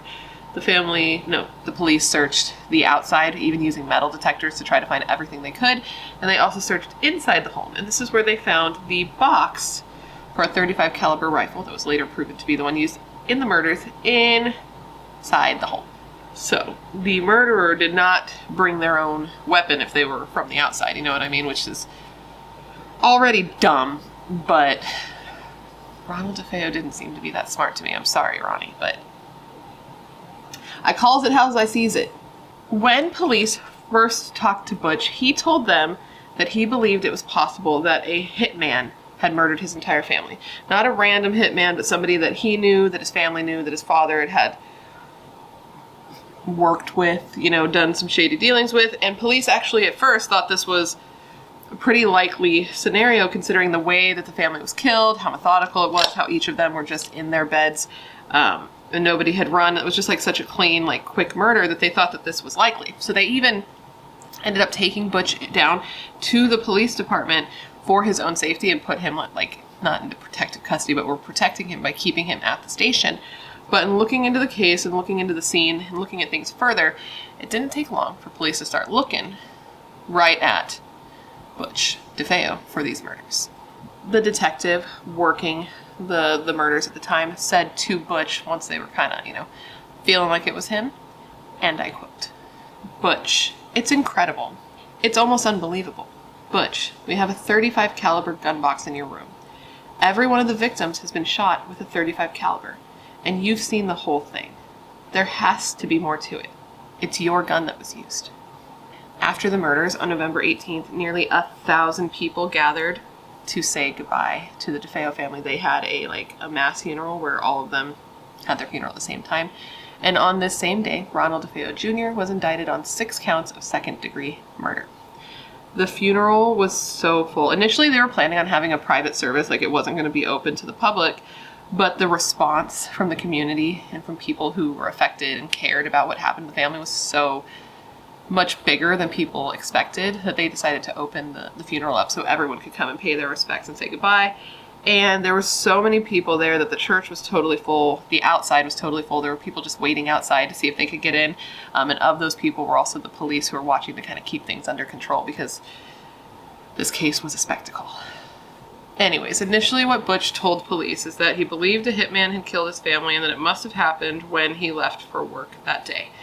But when police challenged him on this and told him that couldn't be the case because we have determined a time of death and it would have happened in the early morning hours before you ever left for work, and there's not really the chance that you're going to miss seeing this on your way out of the house because you said that you looked in the rooms and you didn't see anything weird. I don't think he said that he looked in the rooms, but he implied that he would... My brain just turned off. Mid-sentence, it's gone. The end. Nice story. Thank you for watching.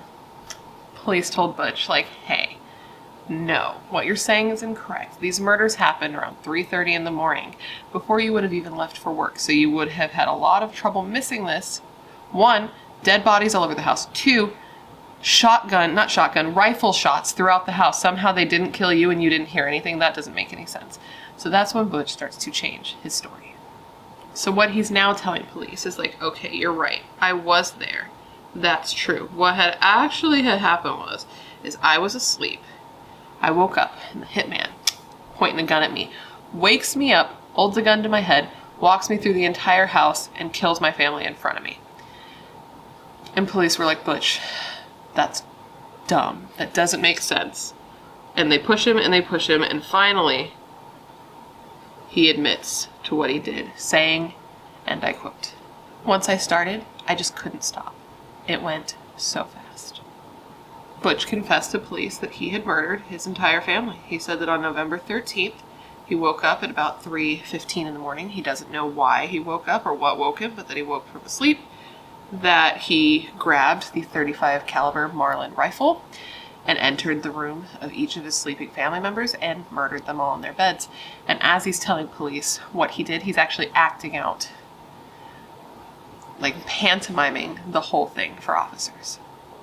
Which is creepy, 1. And 2, I just realized that I think that was the inspiration for the opening scene in Conjuring 2. Because remember, maybe you don't. Spoiler alert, I guess. It's been years. But Lorraine Warren, in the opening scene of that, is walking around the house kind of as Butch DeFeo, as he's possessed. Because, we're not getting into all that, but it's a horror movie. And she's pantomiming shooting all the people, which is what Butch actually did when he did his confession. So there's an Easter egg for a years-old movie for you. You're welcome. After the murders, Butch said that he simply showered, changed his clothes, trimmed his beard, grabbed all the bloodied items, including the rifle, shoved him in a pillowcase, and got in his car before sunrise, driving from his hometown to Brooklyn, where he disposed of all of the evidence in a storm drain. Butch then drove back to Long Island so that he could report for work at the Buick dealership at his normal time, which was 6 a.m. Police went, based on what he said, and searched in the areas where he said he disposed of the items, and they did find the items he had thrown there. They found the clothes and they found a holster for the gun, but they didn't find the gun itself. They later found the gun in a canal. After leaving work that day, which Butch ended up leaving early and kind of going about and doing several things, seeing several people, Butch made a point to set up his alibi. He called his home phone several times from the Buick dealership trying to get a hold of his family, And then every person he saw for the rest of the day, whenever he talked to them, he made sure to mention that he just couldn't get a hold of his family that day, and even tried to call them from various different phones throughout the day, including when he went to the bar that night. So he had gone to Henry's bar and he was there drinking, and he made sure to tell everybody that he couldn't get a hold of his family. And after spending a little time at the bar, he's like, you know what, I'm just going to go home and try to check on them real quick. So he leaves at around 6 p.m. And that's when he stumbles upon the bloody remains of all of his family members. And I actually forgot to mention, it was during this initial telling that what's-his-face, Butch, actually gave police another piece of evidence that showed that he wasn't telling the truth, because he was saying that the murders must have happened later. And one of the reasons he was saying this is that around 4 a.m., he says that he had seen his brother's wheelchair outside the bathroom because his brother had recently had an injury, so he was using a wheelchair, and that he didn't see his brother, but he heard him in there, he heard a flush, and that this was around 4 a.m. The police were like, they were all dead by then, so that can't possibly be true. And I just forgot to mention that earlier, but I thought that it mattered because I like to know all the things, and I feel like you probably like to know all the things too. Ronald DeFeo Jr.'s trial started in October of 1975, and his defense attorney did the best that he could to try to get his client off for the murder charges. He told the court that his client was crazy, that at the time of the murders he was hearing voices that were telling him to murder his family, and that he wasn't criminally responsible on the basis that he was criminally insane at the time of the murders.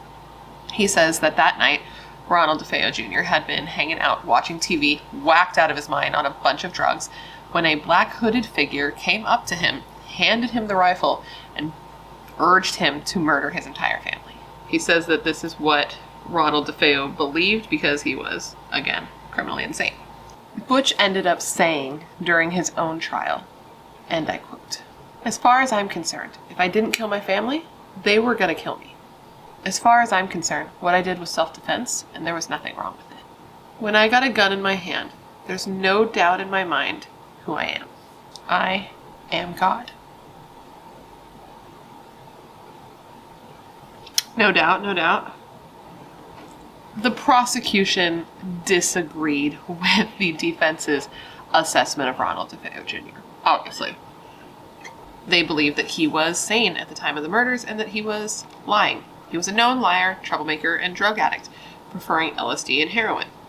And even though the case the prosecution had was strong, I mean, he confessed. He led police to the evidence that he tried to hide, and he owned the gun. The gun that he owned, the .35 caliber rifle, was confirmed to be the murder weapon. The lead prosecutor took his job very seriously, and made sure to be very thorough. But the defense also took the case super duper seriously. Everyone really took their job seriously during this murder trial. In case you were wondering, they were all very serious and very professional about what they were doing. The defense actually brought in a man named Dr. Daniel Schwartz to testify for the defense. And this man was very comfortable and fluent in criminal proceedings. Like, he was a good witness. He had testified in hundreds of cases and had interviewed tons of defendants, so he was definitely somebody that was useful for them to have on the stand. And a fun fact for you. Oh, I got a good one. This psychiatrist, Daniel Schwartz, was actually the psychiatrist who interviewed David Berkowitz, the son of Sam, and found him to be criminally insane at the time that he committed his murders. This was the same guy. Full circle moment. I never knew this. There's so many things about this case that Did you hear that? Am I dying? There's so many things about this case that I had never heard of before. And I hope that I'm bringing stuff to you too, because it's very interesting to me. Another interesting thing that happened in this trial, because man, there's just so many things about this trial that's so interesting. Well, apparently, Butch threatened to kill not only his own defense attorney, but the actual judge at his trial. And this is one of those things that, like, I saw reported in a couple of places, but I feel like it's so fantastical. This is one of those cases that, unfortunately, when you look it up, you find a lot of things that I'm like, did that happen? Because that sounds like too much. But on the off chance that this actually did happen, I thought I'd let you know. And if it did, like, what was he thinking? Like, guy, listen. You're on trial for murder. Maybe we don't threaten to kill people while we're on trial for murder. But at the same time, he is trying to get the insanity defense, and that's kind of some crazy shit to be doing that like a normal person might not do, so maybe that was strategic. But either way, it's a little dumb. Just dumb Ronald DeFeo. During his trial, a psychiatrist testified for the defense saying that Butch had a dissociative personality disorder, which essentially would mean that while he was committing the murders, he had been experiencing the murders from the outside of his body, like an out-of-body experience, watching himself do what he was doing, but not actually experiencing himself committing the murders. But a psychiatrist for the prosecution testified that they disagreed, and instead thought that Butch had a antisocial personality disorder, which essentially would mean like he knew what he was doing, he knew it was wrong, he just didn't really give a shit. And that's the thing about these trials, is you go out and you search for experts who are going to strengthen your case, and that's why you get like some people who say this, some people who say that. It's like you both are the same doctors, not the same doctors, but you both have the same education, and you're coming up with a totally different result, and it's because you're kind of out there buying whoever's going to tell you what you want to hear, you know? So one says he was crazy, one says he was just an asshole. And those are the technical terms that the doctors used at trial.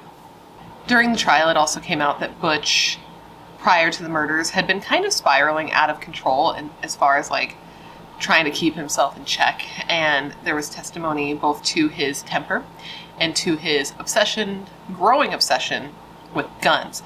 And one person even testified that on one occasion, not long before the murders, Butch had been on like a hunting trip with a bunch of friends.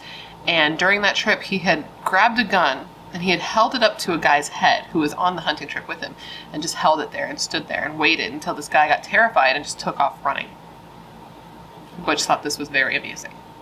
On November 15th, 1975, so a year and 5 days after the murders, the presiding judge instructed the jury members to go and do their deliberations. The hearing was done, and it was time for them to decide their fate for Butch Ronald DeFeo Jr. Ronald Joseph DeFeo Jr., a.k.a. Butch, a.k.a. Ronnie, a.k.a. what did I say? Ronald 5000? Yes.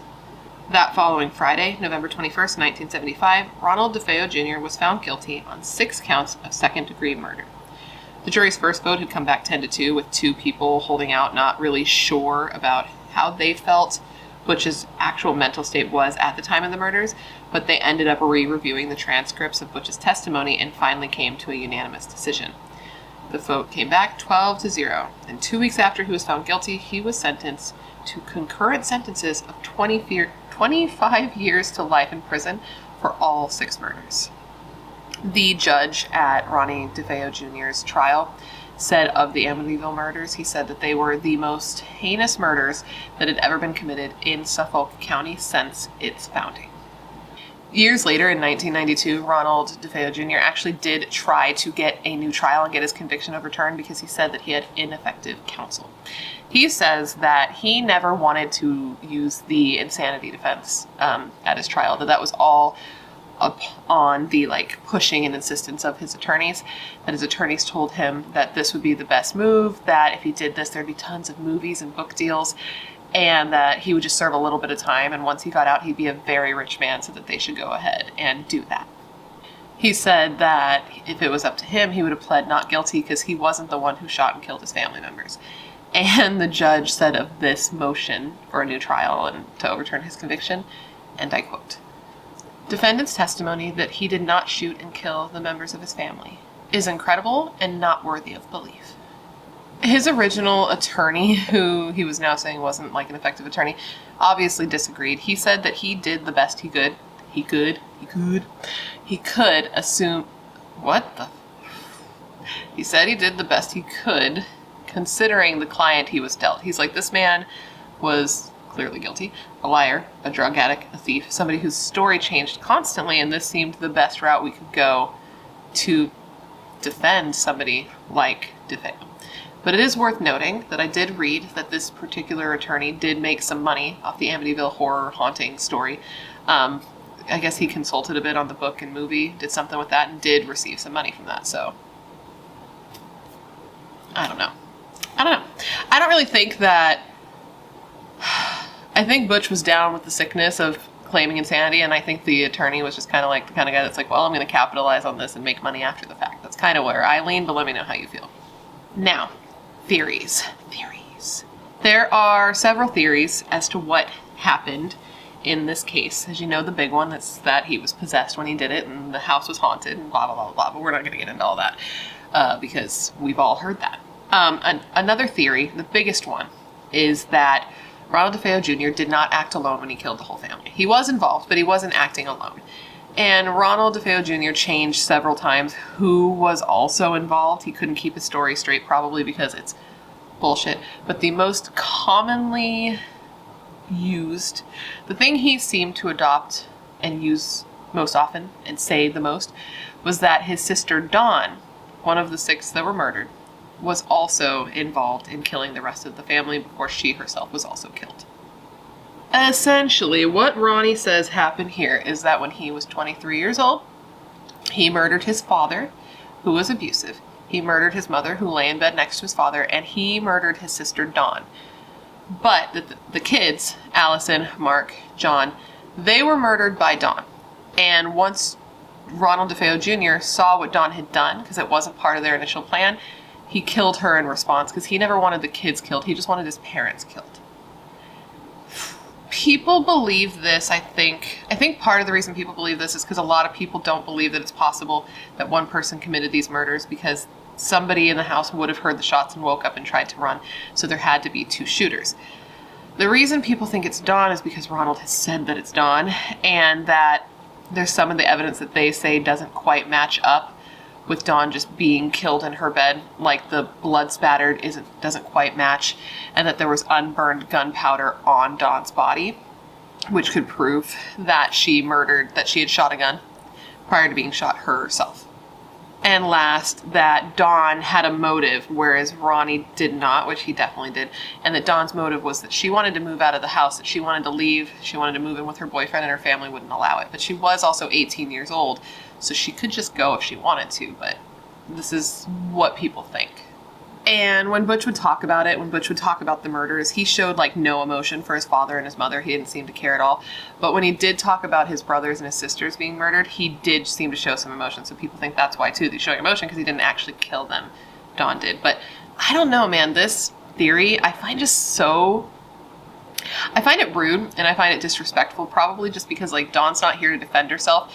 And I do believe that she was just a girl who was murdered in her bed. So to have people then turn it into her being involved in the actual killings when she was a victim herself, I think it's disrespectful and I think it's rude and it rubs me the wrong way, but it is something that people say, so I wanted to relay it to you, but I don't like it. It makes me feel icky.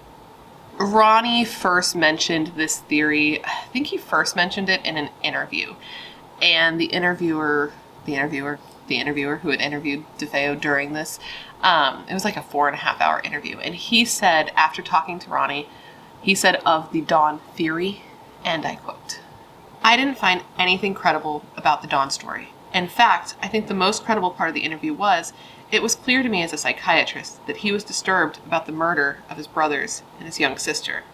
And I wouldn't be able to say this was absolutely true, but it made me believe that, in fact, he had killed them." As I stated, Ronald DeFeo Jr. tried to get a retrial or get his conviction overturned on these grounds because he wasn't the one who killed everybody, but it was unsuccessful. And he did try to go up for parole, and in one of his parole hearings, he said of his family, he said, quote, "I loved my family very much." And now for a little Where Are They Now segment. Ronald Joseph DeFeo Jr. is dead. Ronald DeFeo Jr. died in prison at 6:35 p.m. on March 12, 2021 at Albany Medical Center at the age of 69. 69. So, he's dead. The whole family is dead. And I now just want to kick it to you and I wonder, what do you think? What do you think happened here?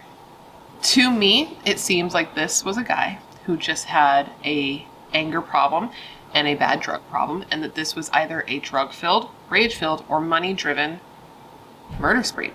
Not spree, mass murder. And I think that maybe he thought that this would be a quick and easy way for him to get some money, maybe for more drugs. It's not uncommon for, I'm not saying drug addicts or murderers, but it's definitely not unheard of for somebody to kill somebody for money for drugs or for somebody to kill somebody while under the influence of drugs when they're already mad because they hate their family, right? And I mean, I feel like this makes sense because just like right before the murders happened, Butch, like, I didn't mention this earlier because it like matters, but it doesn't. It might matter completely, so let's see if it does. Shortly before the murders, Butch staged a robbery. Like, he had $1,900 on him that he was supposed to go deliver somewhere for his job at the Buick dealership, and he like set it up to be robbed by somebody, just so that he could steal that money. So it sounds like maybe he needed some money. And on top of that, he was on probation at the time of the murders for narcotics, which the person who let him out on probation was like, there was no sign of anything, of any violence in him, which is like, okay. But it does make me think that he's out on probation for narcotics. He needs some money. He's trying to get some money. And he would, if his whole family was dead, be the sole beneficiary of his parents' life insurance policies. So these are just the thoughts that I have. Man, life insurance is one of those tricky things. It's like you want it, right? Because you don't want to leave your family fucked to cover like your whole funeral expenses because that shit is expensive. But it seems like as soon as you get a life insurance policy, you're basically asking everyone to murder you. This is a case that I'm sure you have heard of, even if you don't remember hearing about it, because this is a case that was featured on an episode of Forensic Files. There was always reruns of the episode. If you are into true crime and you watch Forensic Files, which I'm sure you did, you probably saw it because he was caught, John List, in a very unique way when a forensic sculptor sculpted a bust of Homeboy's face that was like spot on. I used to see reruns of this episode all the time, and it's one of the few true crime cases that actually interests my husband, which if you've been here before, you may know, my husband doesn't have an interest in true crime. So any case that I can get him like engaged in is important and memorable to me. But you know what? Let's just get into the case. So come, gather around and let me tell you the story of John List, a family annihilator, a D-bag, and a failure.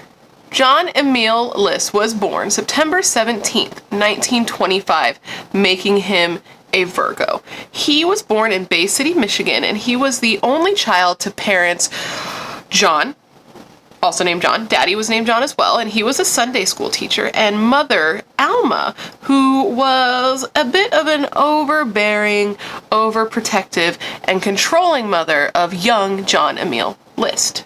In 1943, when John List was barely an adult, he enlisted in the United States Army, and he was a lab technician in World War II. After being discharged in 1946, John enrolled in the University of Michigan, where he acquired degrees in both business administration and accounting. So he was a smart dude, good with numbers, you know, fine person, I guess, from what we know, but not that fine, because we know what he went off to do, so not that fine. In 1950, the Korean War, which was a war between North and South Korea, well, it started to get more serious, and the US decided, okay, we got to get involved and help with this war. So because of that, John ended up being recalled to active duty. But this time the Army was like, oh, you're good at business and accounting, and they assigned him to the finance corps in the Army. To me, all of this sounds pretty unideal for like a young dude in his 20s to be stuck in some war, but apparently for him it was sort of like lucky, because while on active duty and being stationed in Virginia, John actually met a woman that would one day be his wife. She was a widow and a single mother named Helen Morris Taylor. Helen had one daughter. As I said, she was a single mother, and this was a little girl named Brenda. And now Brenda did end up growing up with John as her stepfather throughout her life, but fortunately for her, at the time that John committed the Breeze Knoll murders and killed her whole entire family, she was already older, married, and moved out of the house at the time. But anyways, moving on. So John and Helen hit it off, and the two ended up being married on December 1st, 1951, when John was just 25 years old. So in the beginning of their relationship, the couple moved around a lot. They went from Northern California to Detroit, then to Michigan, where John got a job at a paper company, the Michael Scott Paper Company. No, but a paper company. And while in Michigan working at this paper company, this is when the couple decided they wanted to start a family. And while in Michigan, the two had 3 children together. Though John was well educated and like a smart dude, the reason the family had to move around so much is because John lacked social skills. He was really bad at like talking to people, communicating with people, being like a fun, cool, hip dude. So he often lost his jobs, and that's why they had to keep bouncing around, because he kept losing his jobs, and then they'd have to move to a new area where he could find a new job. The family moved around a few more times, once to Rochester, New York, where John got a job for Xerox, but eventually they finally settled down in their final place that they would live and spend the rest of their years in 1965 at the Breeze Knoll. This was a 19-bedroom Victorian mansion located at 431 Hillside Avenue in Westfield, New Jersey. The family was able to afford this house and move into this house because John had accepted an accounting job at a bank in Jersey City. Now, because this house was massive, like 19 bedrooms, first off, I've said this before, but like, who needs that many bedrooms? Who wants that many bedrooms? It's a lot of places for ghosts to hang out or burglars to just be hiding. Like, no, thank you. Before I go to bed, I have to check my closets, I have to lock all the doors and windows. That's like a lot of maintenance. But anyway, they moved into this big old house and they're like, okay, now that Brenda has moved out and it's just the 5 of us, they decided that not only would John, his wife, and 3 children move into this house, but he also moved in his mother, Alma. So they all lived in the Breeze Knoll as a one big happy family. So now we're going to jump into our handy dandy time machine and we're going to head to November 9th, 1971, when 46-year-old John List decided he was going to murder his entire family. Now, why did John List want to do this? We're going to get there. But first, let's talk about the actual crime. That day, John's kids left for school, and while his kids were out of the house, he took this opportunity to murder his wife, who he had been married to for nearly 20 years. He shot 46-year-old Helen in the back of the head while she sat at the kitchen table. He then climbed up the stairs to go to his mother's apartment, which they had just turned the whole attic floor into an apartment for Alma, and he shot his mother, 84-year-old Alma, in the face above her left eye. John List then waited in the home for his children to come back from school, and when his daughter, 16-year-old Patricia, and his youngest son, 13-year-old Frederick, returned from school that day, he shot them both in the back of the head in the kitchen. So John found himself with a little bit of time now because his eldest son, John Jr., because he's the 3rd John, was participating in a soccer game at the Westfield High School. So he proceeded to make lunch in the kitchen where he had just murdered his wife and 2 children.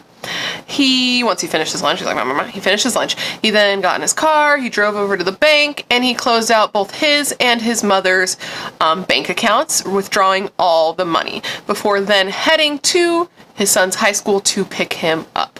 When they arrived back home, a fight broke out between John Jr., the father, and John Jr., the son, and because of the fight and because his son was resisting and like surviving longer, he shot his oldest son, who was 15 years old, a total of 10 times.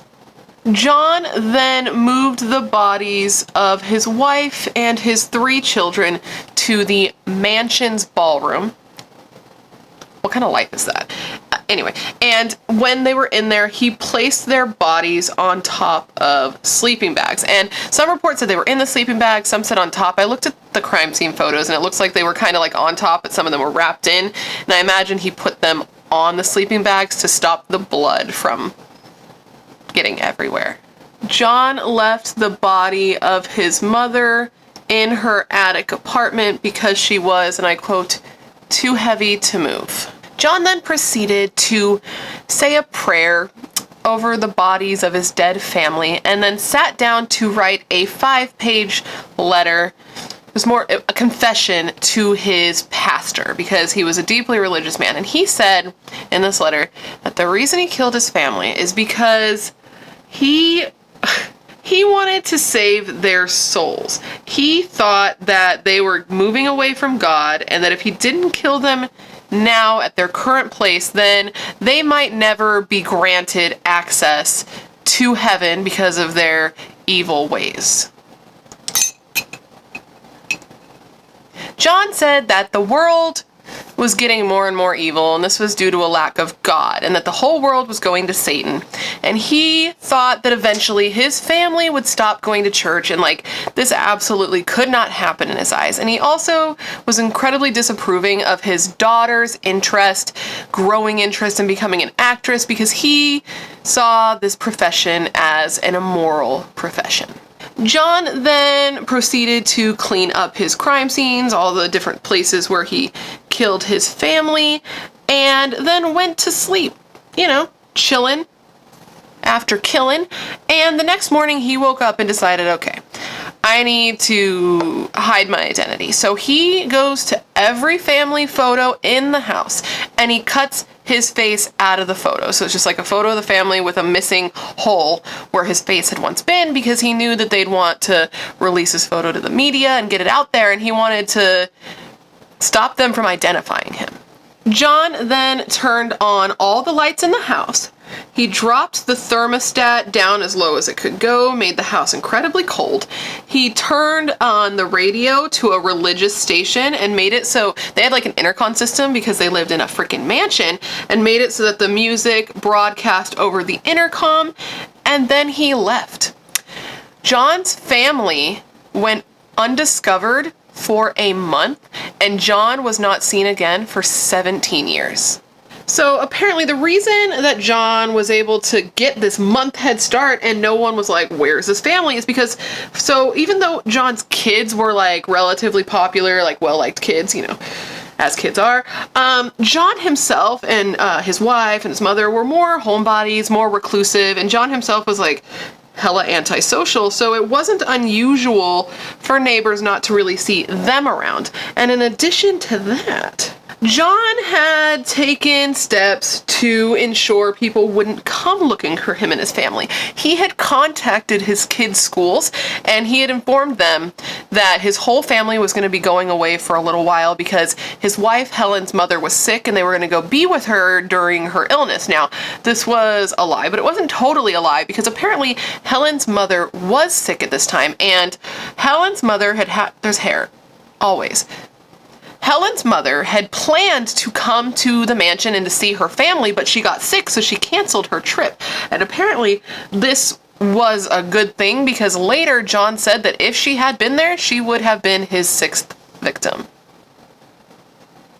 So she was lucky. But obviously, the family didn't go visit Helen's mother, but because of this excuse, John was able to get away without anyone wondering what was happening for an entire month. No one knew anything was wrong for a whole month. So eventually, though, a neighbor did get suspicious, because they were looking over and they're like, huh, man, those list people, they really have their lights on all day and all night. But then after a while, the lights started to burn out one by one, and they're like, okay, this is kind of weird. So they contacted the police. So the bodies were quickly discovered once police entered the home through an open window. And the house was dark, vacant, and cold, and in the distance they could hear a faint sound of music, which is so creepy.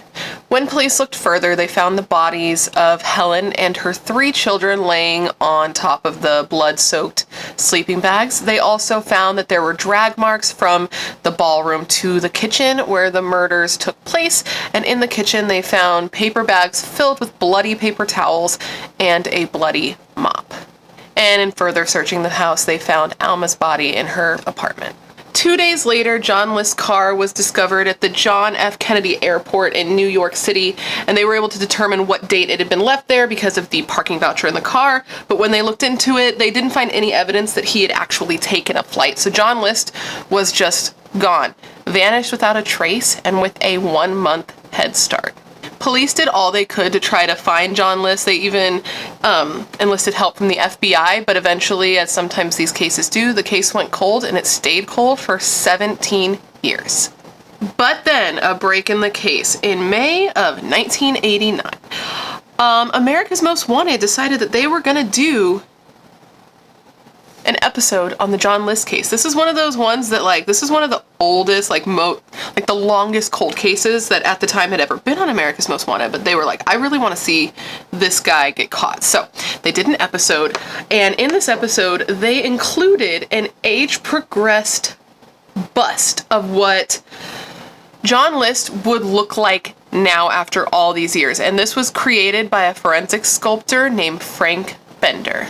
At this time, what Frank Bender specialized in was helping the police put faces onto skeletal remains to help give victims a face and identify like Jane Does and stuff. But now he was going to help the police figure out what an aged John List might look like, and his sculpture was eerily accurate. Like, when they ended up catching John List, the bust looked exactly like him, down to the pair of glasses that John List might be wearing. Because, okay, Frank Bender wanted to know everything about this man to make, like, the most accurate bust. So he teamed up with a forensic psychologist, and they put together, like, a profile of the type of man that would have to had committed these murders. And they wanted to get, like, what his personality traits would be like now, which would influence the way he would age. And together they determined that John List would likely hide his identity behind a pair of dark, thick, black-rimmed glasses to hide who he was and to hide the fact that he was a failure, because he would want to look more important and more intelligent than he actually was. The bust was featured in the episode, and it looked so much like him that one of John's former neighbors and friends in Colorado was watching the episode and was like, yo, that guy looks just like my old neighbor, Robert Clark. So she called the police and she was like, hey, so that guy was my neighbor. His name is Robert P. Clark, and he just moved to Virginia. So police end up locating this Bob Clark / John List less than 2 weeks after the episode on America's Most Wanted had aired.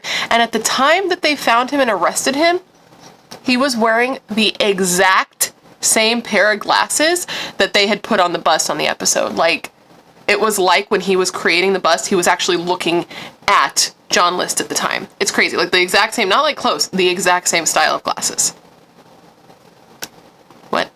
So, on June 1st, 1989, John List was arrested at his job in Virginia. And when they arrested him, he completely denied who he was. He was like, nah, dog, my name's Bob Clark. I don't know who this John List character is. Mistaken identity, you got the wrong man.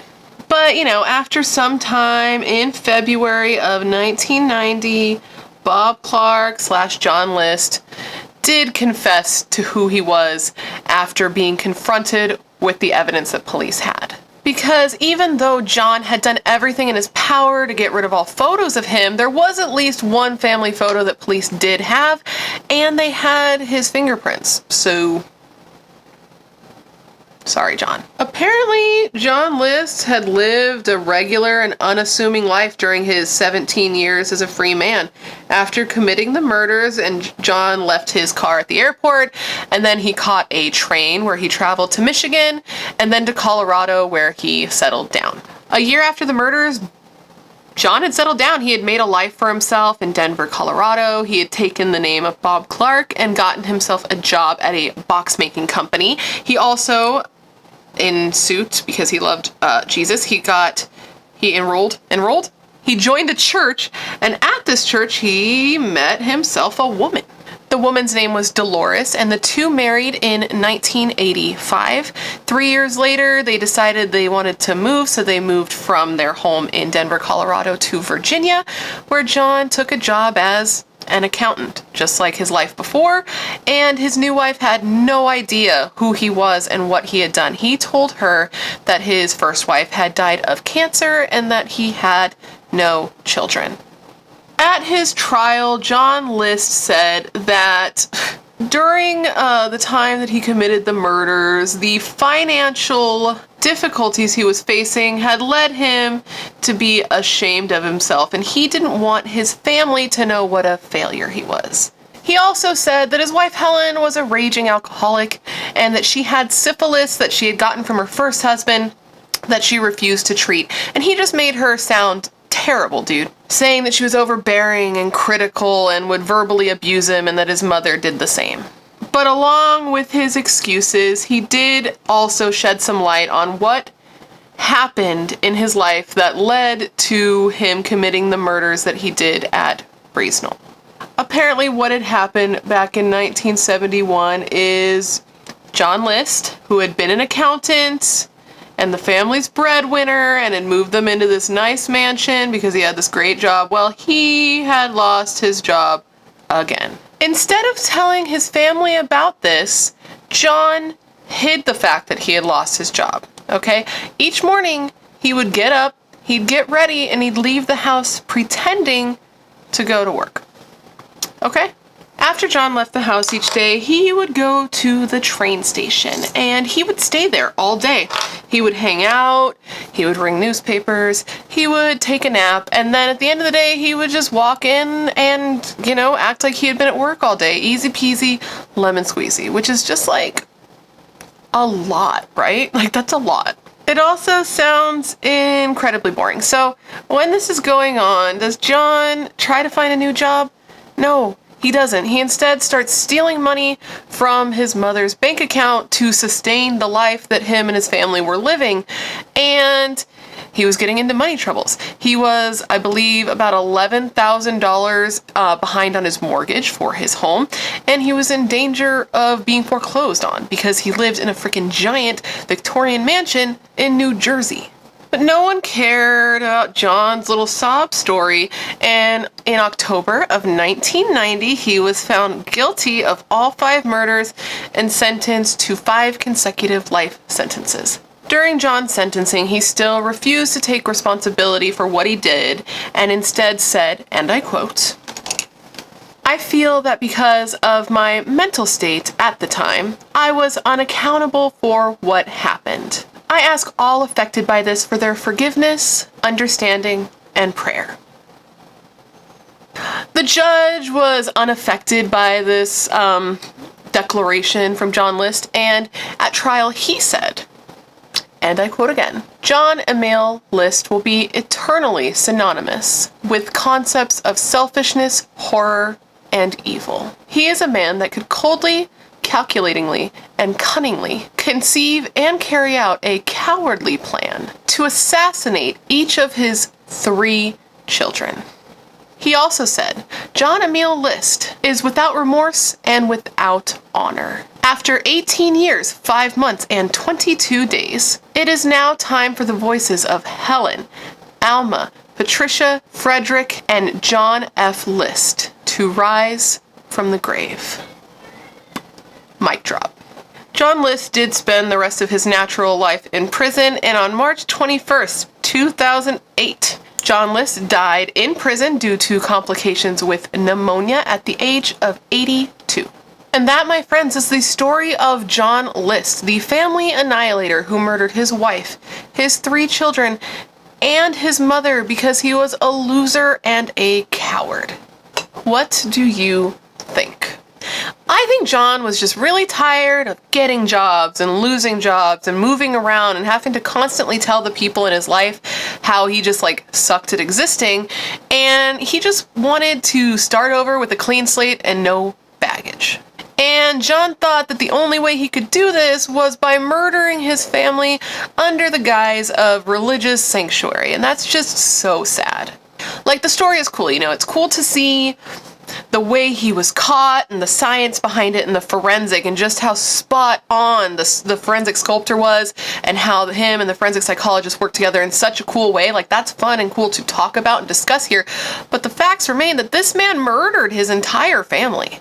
The man that was supposed to love them and provide for them and protect them at all costs murdered them in their home, the place that they're supposed to be safe, by a person who's supposed to be protecting them, and then left their bodies to rot alone for a month with like creepy religious music playing, and then like prayed over them after the fact.